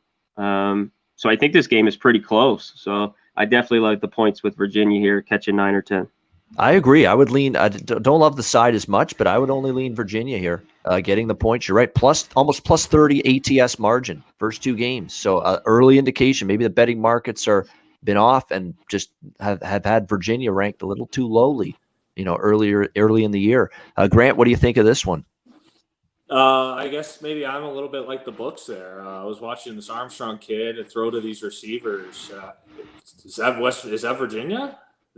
Fast, athletic, quick, fun to watch. Speed at wideout too. Yeah, give them space and let them make plays. So I love that from Virginia. They're going to score some points. I think of the Tar Heels. I think of Sam Howell. We talked a little bit about it. I don't know if it was last week or 2 weeks ago about teams getting off the bus. Well, UNC, they had a lot of turnover in their skill position. They lost both those big-time stud backs. Sam Howell, I believe, they got a feel-good win last week, scoring 59 points. So vibes are good in the locker room. The total scares me a little bit just because it's so high. But I think both offenses will do well. I really believe that this UNC team, they're going to get going. They're going to get going now. I don't think their ceiling's nearly as high as we all thought it was. But I think they're going to start to get going. I think Sam Howell now starts to develop some chemistry with these younger skill players. They're at home. I see points. I don't have a play. All right, Utah State Air Force. We've got Utah State or Air Force 8.5-point home favorites, 51 the total. And you may think, wow, he didn't pick Utah State Air Force as one of his games. Yeah, it's because I bet it already. That's why. I think we've got a great combination here of scheduling situational edge, matchup edge, and point spread value all on our side here to take the points with Utah State in this game against Air Force. First of all, situationally, Air Force off a big win against Navy, and it's a big win because the service academy teams get up to play the other service academies, whether it's Army, Navy, Air Force, Army, Air Force, Navy. Those are big games on the schedule. You put in a lot of time to prep and get ready for those games. And Air Force gets the win, of course, last week against Navy, 23-3. Very impressive. It's, I think, a challenge now to come back and play again the very next week, situationally, matchup-wise. Service academy teams never have great pass defenses. Look at Army against Western Kentucky last weekend. You face teams that can throw the football, you're going to struggle a bit with these teams. And I think that secondary for Air Force is going to have their hands full here with Utah State. And Utah State's one of those teams where you look at their first two games, and how they've played. They upset Washington State as 17-point road underdogs, 26-23. They beat up a solid North Dakota team out of the FCS. They're actually a solid team. They were only 6.5-point favorites in that game. Well, Utah State beat them 48-24 and did anything they want offensively. I can't express enough how much of a coaching upgrade this is, going from Gary Anderson, which was a horrible hire, bringing in Blake Anderson from Arkansas State. He did a great job there. He brings the quarterback he had there, Lane Hatcher, with him here, or Logan Bonner, I should say, the quarterback with him here to this Utah State team to run the offense. And he's been magnificent because he knows his coach, Blake Anderson. He knows Blake Anderson. He knows this offense. He knows this quarterback, Logan Bonner. And it's been seamless. So you think first-year coach, new program, there's going to be a growing pains. There's going to be, some struggles early on. Hasn't happened. 2-0 straight up, 2-0 against the spread. They've beaten the point spread ATS margin by 37.5 points in those first two wins combined. They're an underrated team. And again, when you go from a miserable, lousy head coach to a really good one, because all Blake Anderson did at Arkansas State was have that team as one of the best teams in the Sun Belt year in and year out when he was there. Betting markets are slow on Utah State, and now is the time to bet on them before the betting markets catch up and adjust to just how much better I think this Utah State team is right now. So I'm on Utah State as the road dog here, grabbing the points against Air Force. Connor, Mac, what do you think of this one? Yeah, I don't have a bet on this one early, but Utah State kind of shocked everyone how well they played early. You talked about it all. Logan Bonner has been really good for them. Air Force, that big game against Navy, I thought they'd handle it. Game went under, like we talked about, and they covered the 6 pretty easily. I think this one's interesting. Air Force has handled them easily the last couple years, 3 years. But like you talked about, this is a different Utah State team. Can they go on the road here? I lean them with the points. I haven't bet this game or gone crazy in depth with it like you have. But that'd be my lean initially. It's just a little bit of a step up. But I don't know. I mean, they beat Washington State up there and then took care of Dakota. So I lean the points with Utah State a little bit. All right, Grant, any opinion on this Mountain West conference matchup here, Utah State Air Force? Not too crazy. I haven't looked into it too much. I have some good, some very, very close friends that played hockey at Air Force when I was in college. So I've been to the campus many times. I know the lifestyle of Air Force student athletes. And it's a motherfucker, man. These kids are special people. Just to be able to play an athletic sport at this high level and do everything else they do. My point being is I don't see a lull emotionally from Air Force even after a service game win, which is literally the entire season for most service programs in most sports. You want to beat the other service. I don't see a lot of letdown, even though I just said that's the biggest win of the season, just because of their daily life, man. I mean, it's not like we're going to the bars and we're partying. We're up at 6 a.m. Someone's checking with a ruler if our bed was tucked in right. I don't see a letdown. The thing that worries me about Air Force is the number they're laying, 1, and 2, the pass. I think Utah State could beat them in the air. Excluding that, I don't have anything on it at this point. I don't know if it's nationally televised, but if you haven't watched an Air Force game, pretty cool to watch the jets fly by and the stadium's right on the foot of the mountains. It's pretty awesome. Yeah, definitely. They were good against the run last week against North Dakota.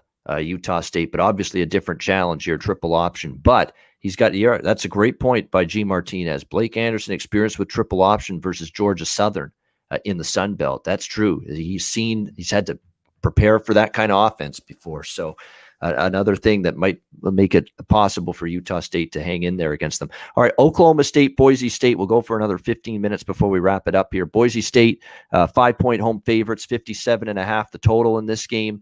Money's coming in on Boise, and I don't know if I agree with that. This is not one I've bet yet, but it's one I'm close to betting Oklahoma State plus the points here. I get it. Boise just took apart and dismantled UTEP last week. If you went mining for units like I did, mining for units last week on UTEP, that axe and that logo, basically I got bashed over the head with that axe, that pickaxe. I was not mining units there with UTEP. I was losing them, taking them. But I did have the over in that game, so we ended up splitting that game. That was a fluky game from a box score standpoint. There was a lot of weird things that happened. UTEP is not a great, they're an improving team, but let's be honest, comparing them to Oklahoma State, I mean, you can't even do that. It's not even close. Second of all, they had a lot of fluke plays, turnovers, short fields, kick special teams, touchdowns. They had a punt return touchdown. I mean, they had a lot of things go their way, Boise State. Now, they were the better team, but they weren't better by the way the score ended. I know it was a dismantling, right? 54-13. They were only plus 125 in total yards. In terms of yards per play yards, plus 2.3. Think about that. 54-13, 41-point win. They were plus 2.3 yards per play better than UTEP. That's it. When you think of a 41-point margin of victory, you assume 6, 7, 8 yards per play better than your opponent. 2.3. That's where I start thinking, how truly impressive was that win for Boise State against UTEP in that game? Now, I know Oklahoma State's had their issues. It's life and death against Tulsa last week, but Tulsa still got a pretty solid defense, and they're 0-2, against the spread. They survived Missouri State. Their ATS margin bothers me. 31.5 points combined ATS margin loss. And yes, it'll show Boise State plus 16.5 point ATS margin through their first two games, UCF and UTEP. But so much of that was that UTEP game last week, which was totally as misleading a final score as it got, because they had a lot of special teams plays, forced turnovers, set up short fields for Bachmeier and the offense.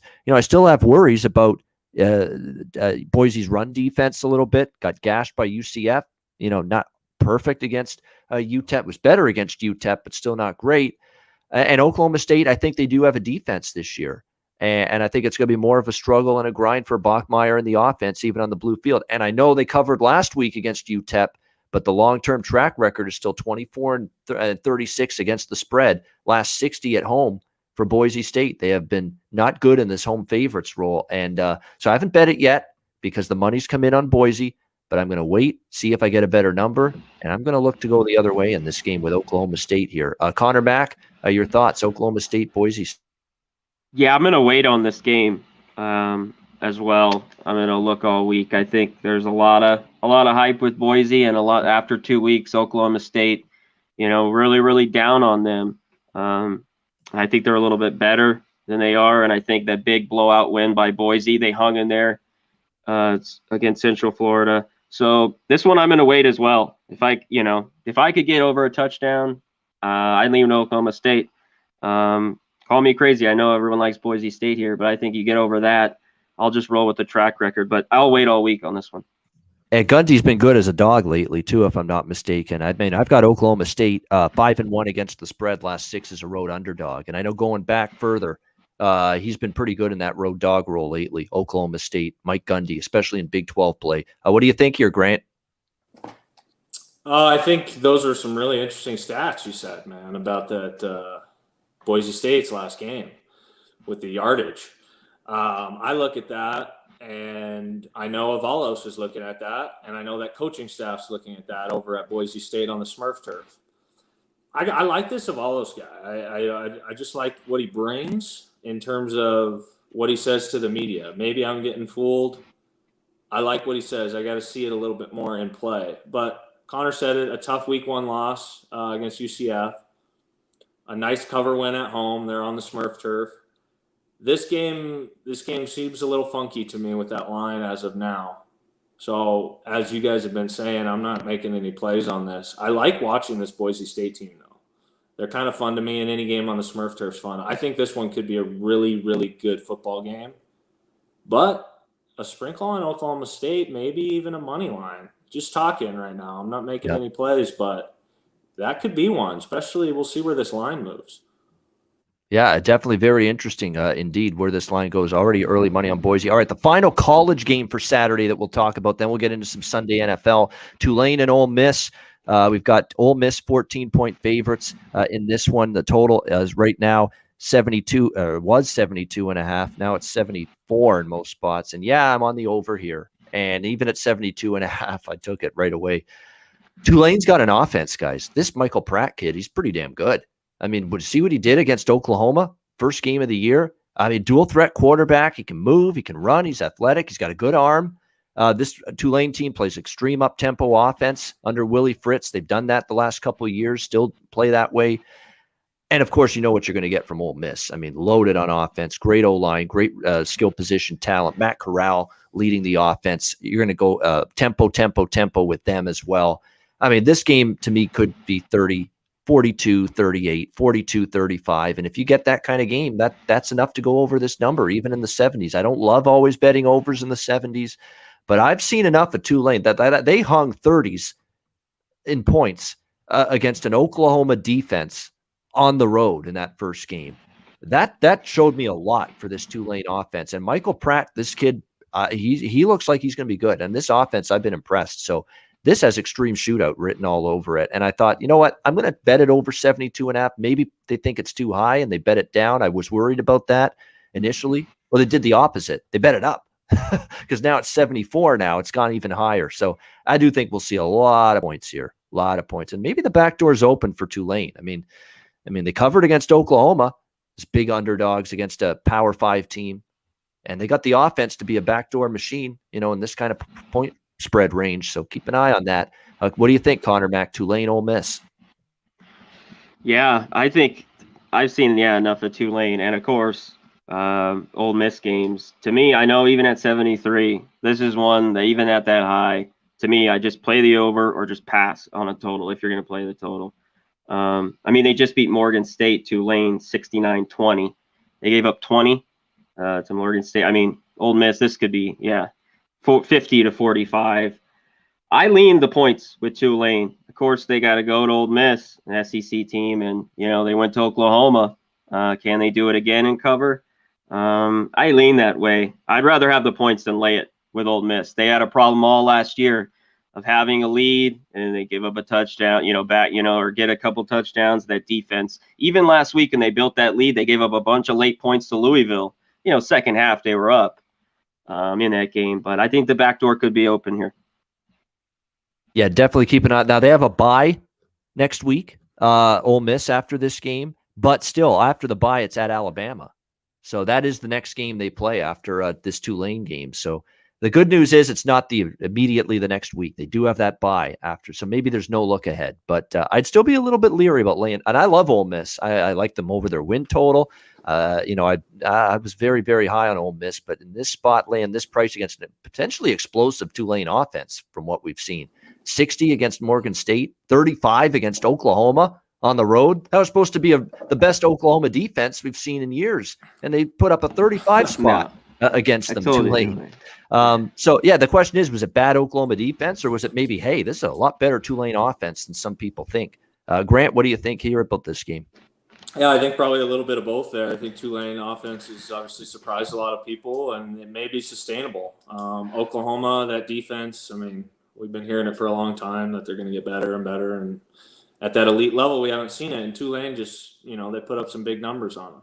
If you're an old school football fan, don't watch the game because it's going to be high scoring, passing that damn ball. Maybe it's going to be, if you're an old school football fan, don't watch the game.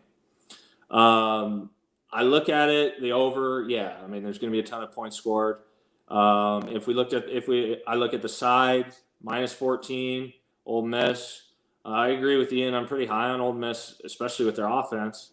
But any team, it's just kind of one of my gut things. If you have a shitty ass defense and you're laying 14 plus, I don't want to touch that too much. So I don't have a play, but there's going to be some touchdowns in this one.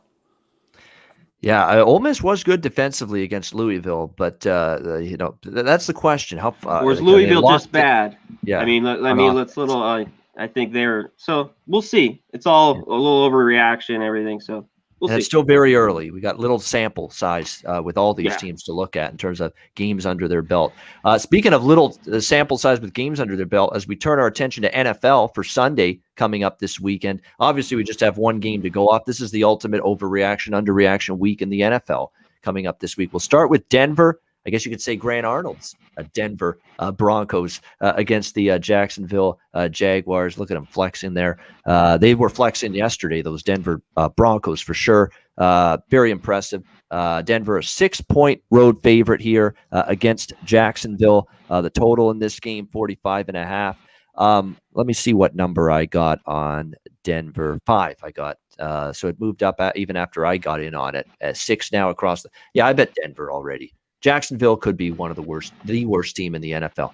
The fact that, look, they gave up 37. Think about this for a sec. They gave up 37 points and 500 yards of offense almost to Houston. All right? Houston.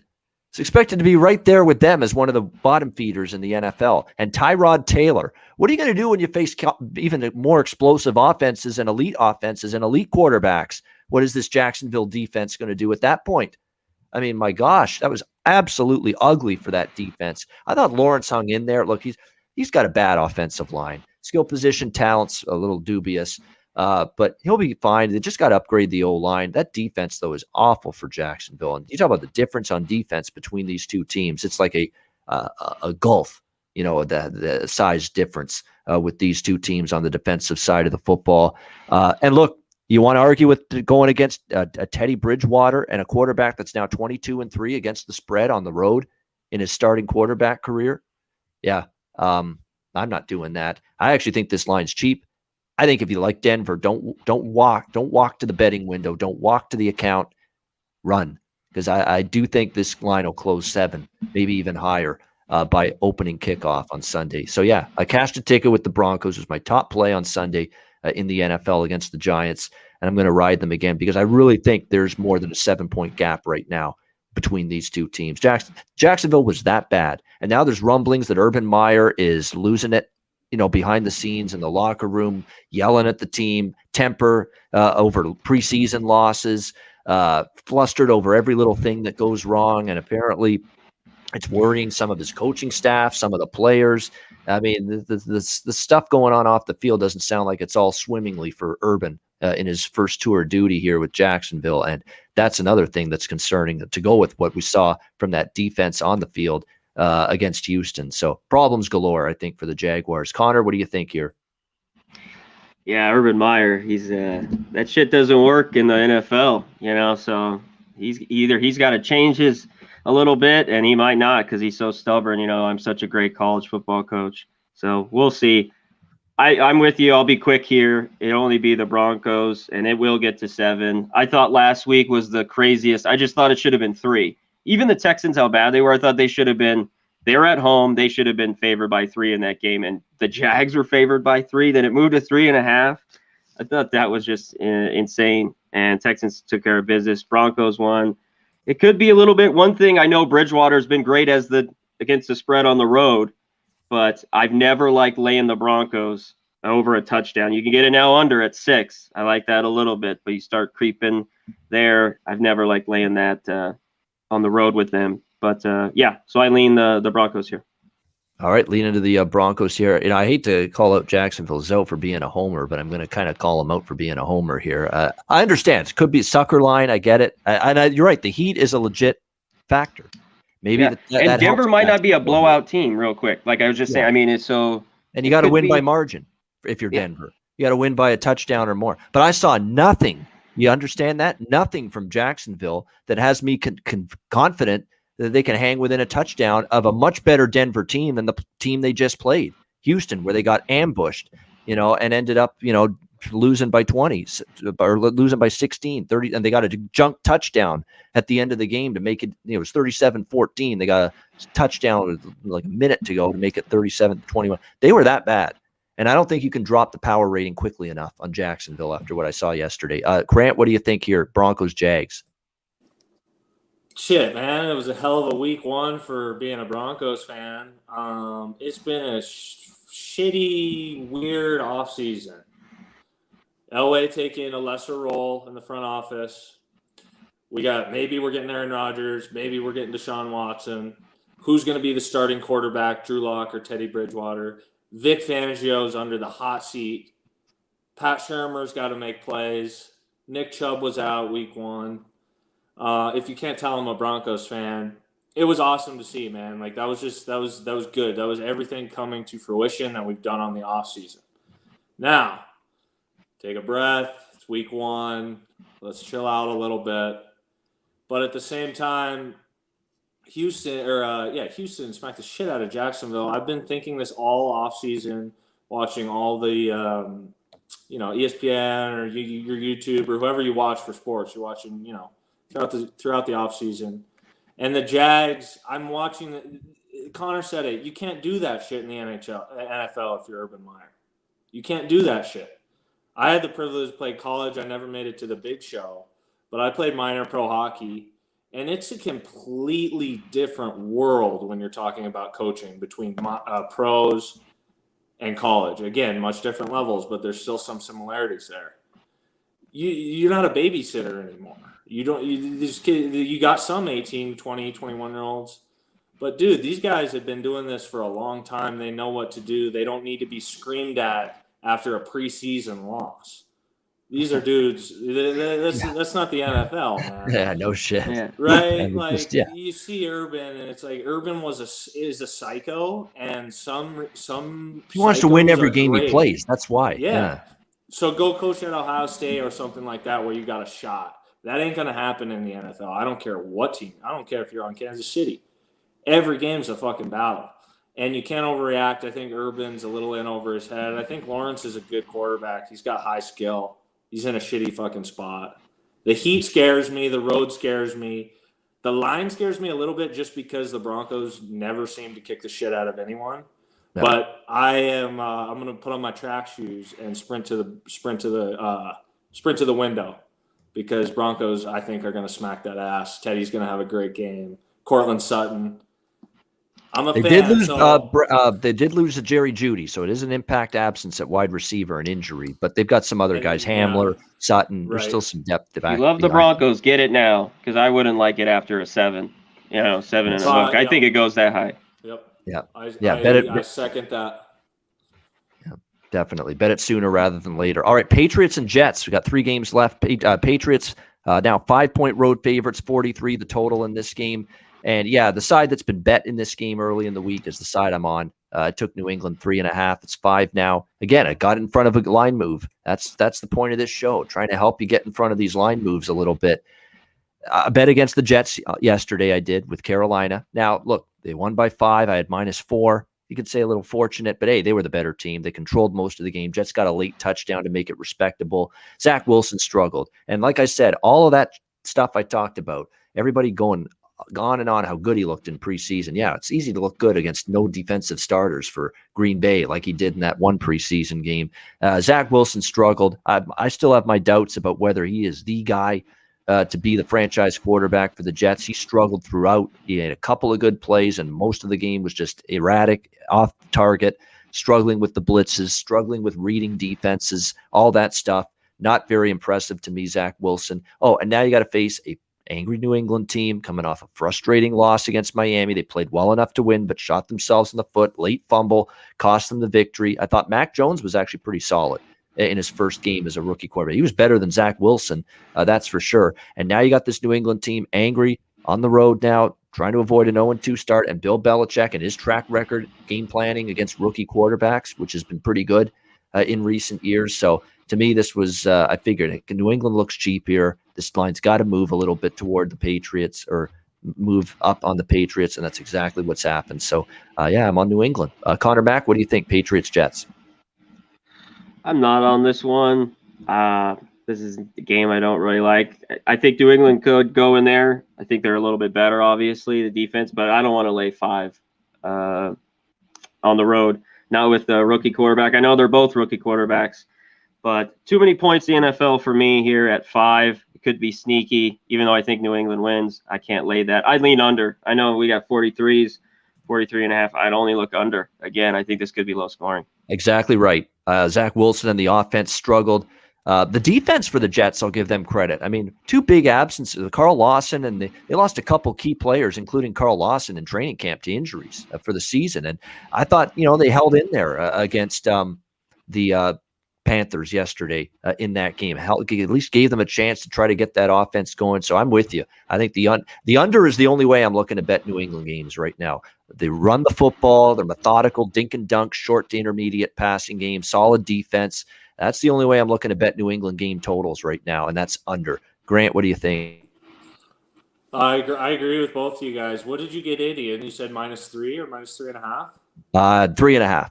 It was never, I don't think, at -3. -3.5. Yeah. Okay. Yep. All right. Yeah, that's a great bet. I'm with Connor though. The 5 scares me a little bit in the NFL. I could still see it hitting, just because you talked about it a little, Ian. We got a pissed off New England team and a pissed off Bill Belichick coming in after a opening week home loss to an interesting Miami team.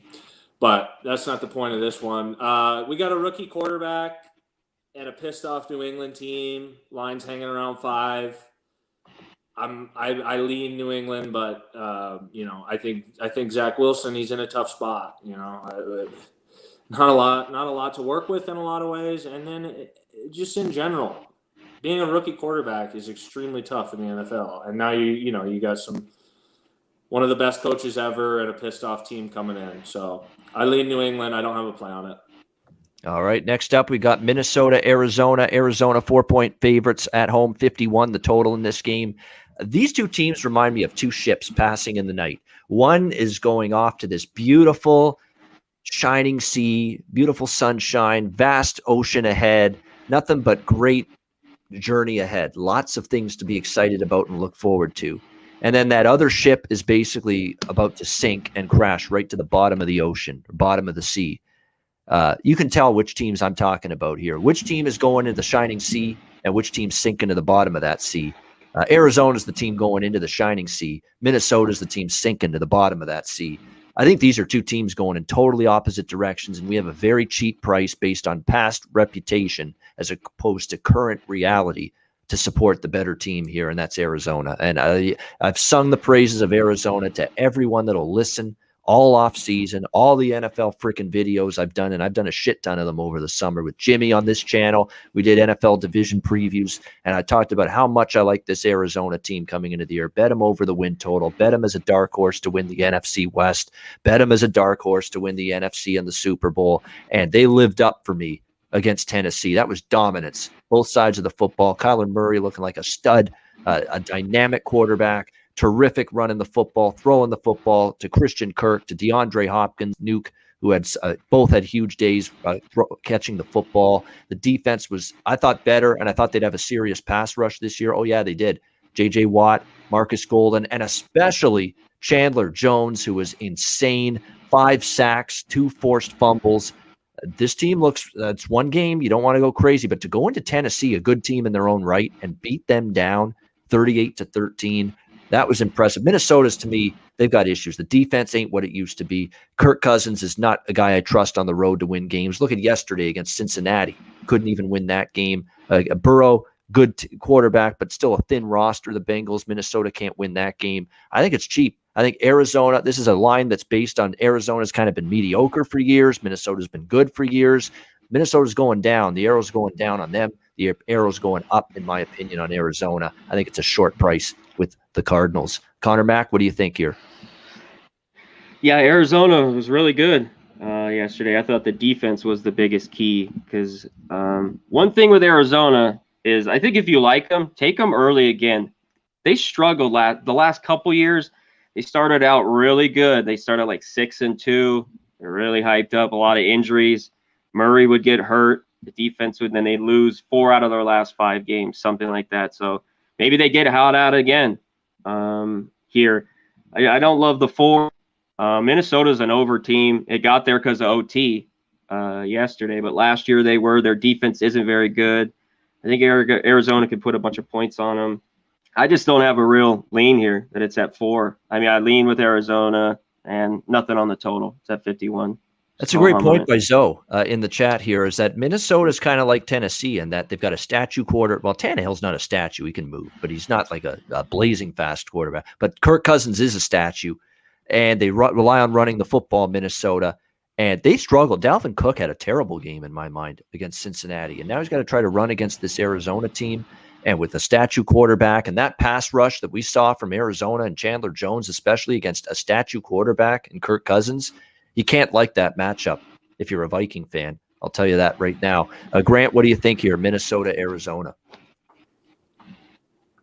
I thought Minnesota was I don't know if any team started the season worse. On their first drive, 3 false starts, 4 penalties in the first 8 plays of the game. That says to me that's coaching, that's leadership on Cousins. You're not ready to play. Yeah. You're not fucking ready, man. You're not ready for the season. There's a lot of hype. And that was really disappointing to me to see that. I mean, this is the best league in the world. Come on, Mike. Mr. Zimmer, you got to be better there. I look at Arizona, Ian, you mentioned it. You made a bunch of great videos on the preview of the season. I remember watching the Arizona one a while back. And they had that Hudson, what was his name? Rodney Hudson, their center, right? And then they got Chandler Jones eating souls. I don't know if a lot of you know this, but his brother is John Jones, UFC fighter, who I believe is one of the greatest fighters to ever live. Anyway, just a freak family, right? Arizona's got the hype. I want to jump in on them. I want to. I'm still nervous about Kingsbury. I'm nervous about a Kingsbury team coming off a huge win, and just his attitude, his mantra. You know, can he control that locker room? Can he keep them focused? Then I think on the other end, well, they got a lot of veterans and they want to win. Those veterans want to win, right? So I'm out of the game, but I kind of want to jump in on this Arizona team. Skeptical from years past, as Conor said, as they start the year very solid. They have that amazing offense. If Kyler Murray can play anywhere close to that, this team could have a really good year. And if Chandler Jones, I mean, damn, he's 8 more sacks for the entire season. That's a great year. So I'm out on this one, but it should be pretty fun. Yeah, it's going to be a fascinating game. The one thing that concerns me here is Arizona last few years, a little up and down, one good game, one bad game. Can they withstand prosperity? People are going to be singing their praises after dominating a good Tennessee team yesterday, hearing how good they are. Don't let that get in your head. Eyes on the prize. Focus. Be ready. Have a good week of prep. Have a good week of practice. And if you do, you're going to take care of business here. But don't let that, creep in that, hey, all of a sudden we think we're pretty good. Don't get overconfident. As long as they stick to their eyes on the prize, I think they can get the job done. But and I think the matchup's good for them here. All right, final game that we'll talk about before we wrap it up. We want to keep the show to 2 hours most weeks at the most. Tennessee and Seattle. We've got Seattle 5.5-point home favorites, 53.5 the total in this game. This is an over bet for me. I know Tennessee's offense was lousy last week, and you got to talk about some bets you lose. That was a gut. I had Arizona. I was happy about that.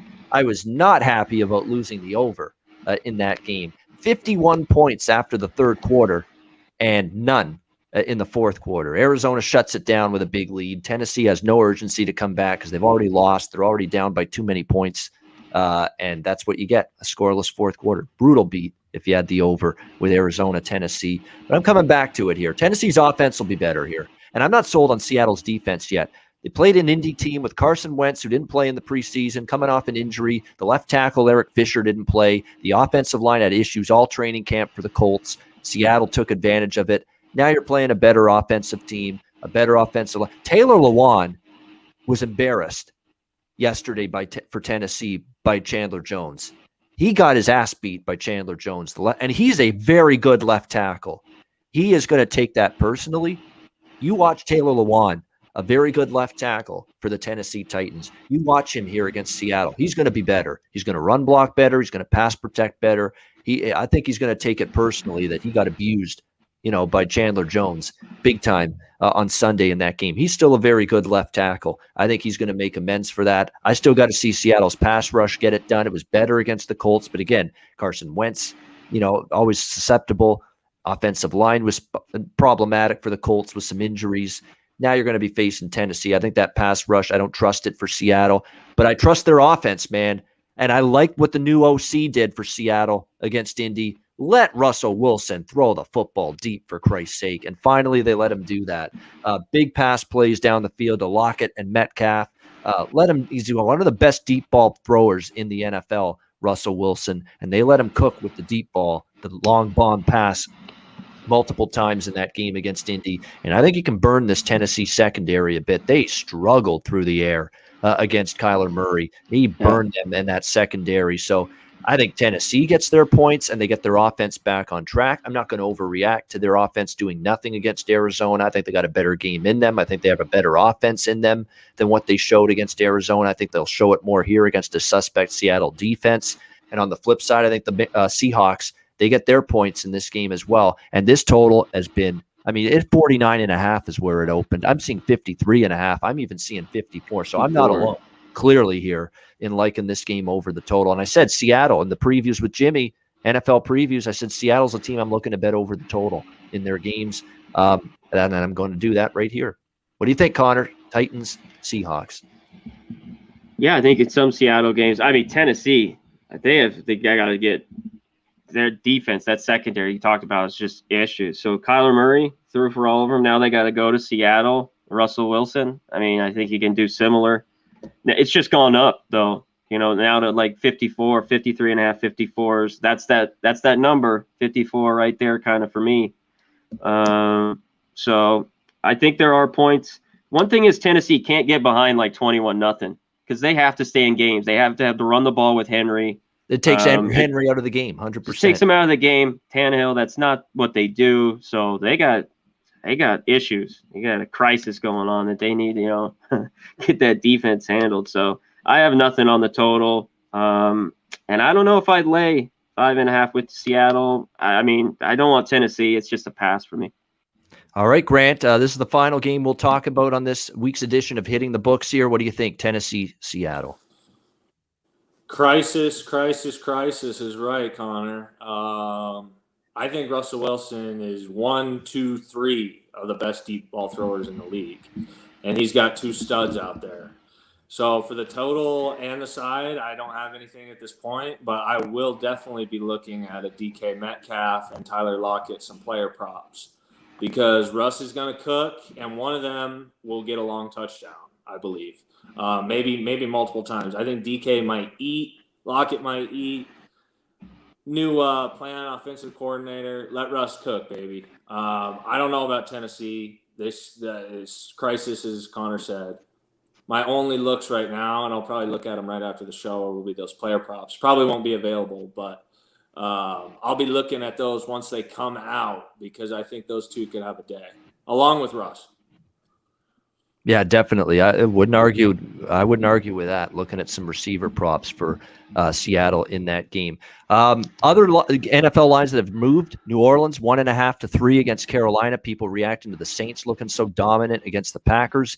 Houston taking money against Cleveland, down from plus 13.5 to plus 12.5 against Cleveland. I think the Texans looking better than people thought, and Cleveland maybe a let down after giving it their all against Kansas City and falling short against the Chiefs. Tough loss for Cleveland there.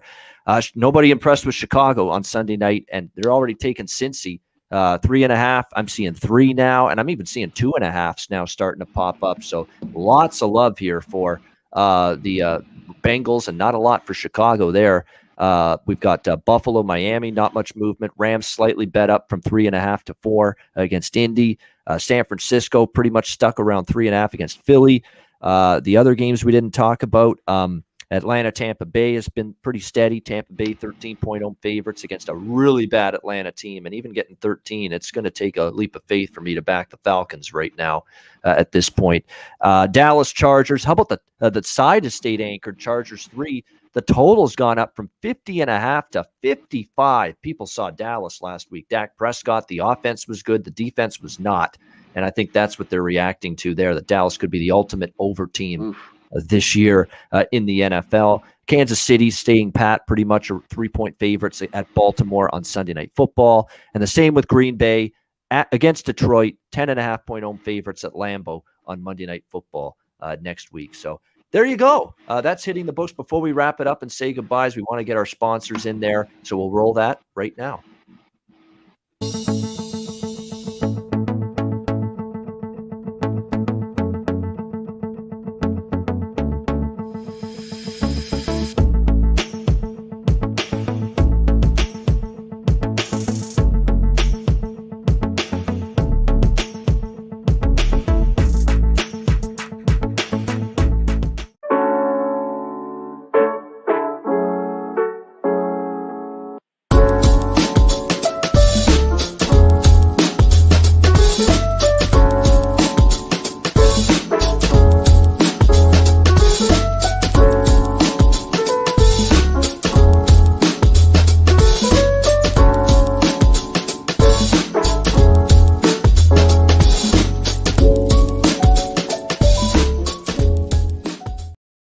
All right, Southtown 101, San Antonio, Texas. Great food, drinks, live music, DJs, karaoke. Make sure you stop in there in San Antonio.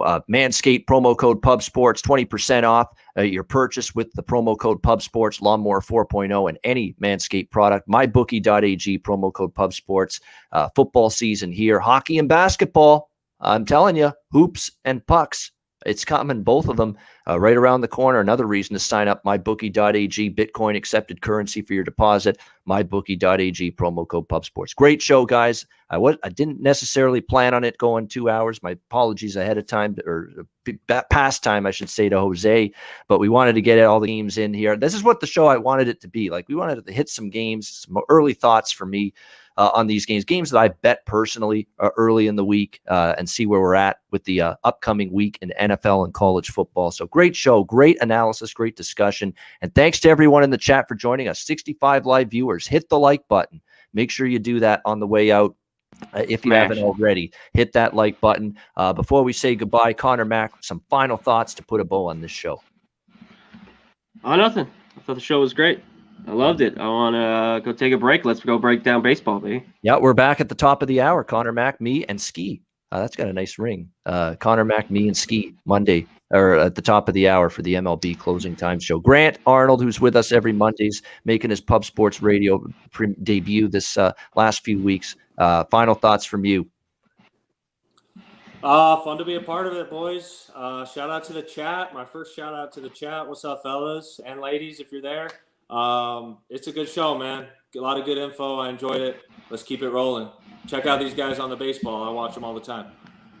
Absolutely. We will be back top of the hour MLB closing time show right here on Pub Sports Radio. For Conor, Mac, for Grant Arnold, I'm Ian Cameron. Have a great football week ahead. Enjoy the games and good luck. We'll see you next Monday, 1 p.m. Eastern, 10 a.m. Pacific, right back here again for another edition of Hitting the Books on Pub Sports Radio.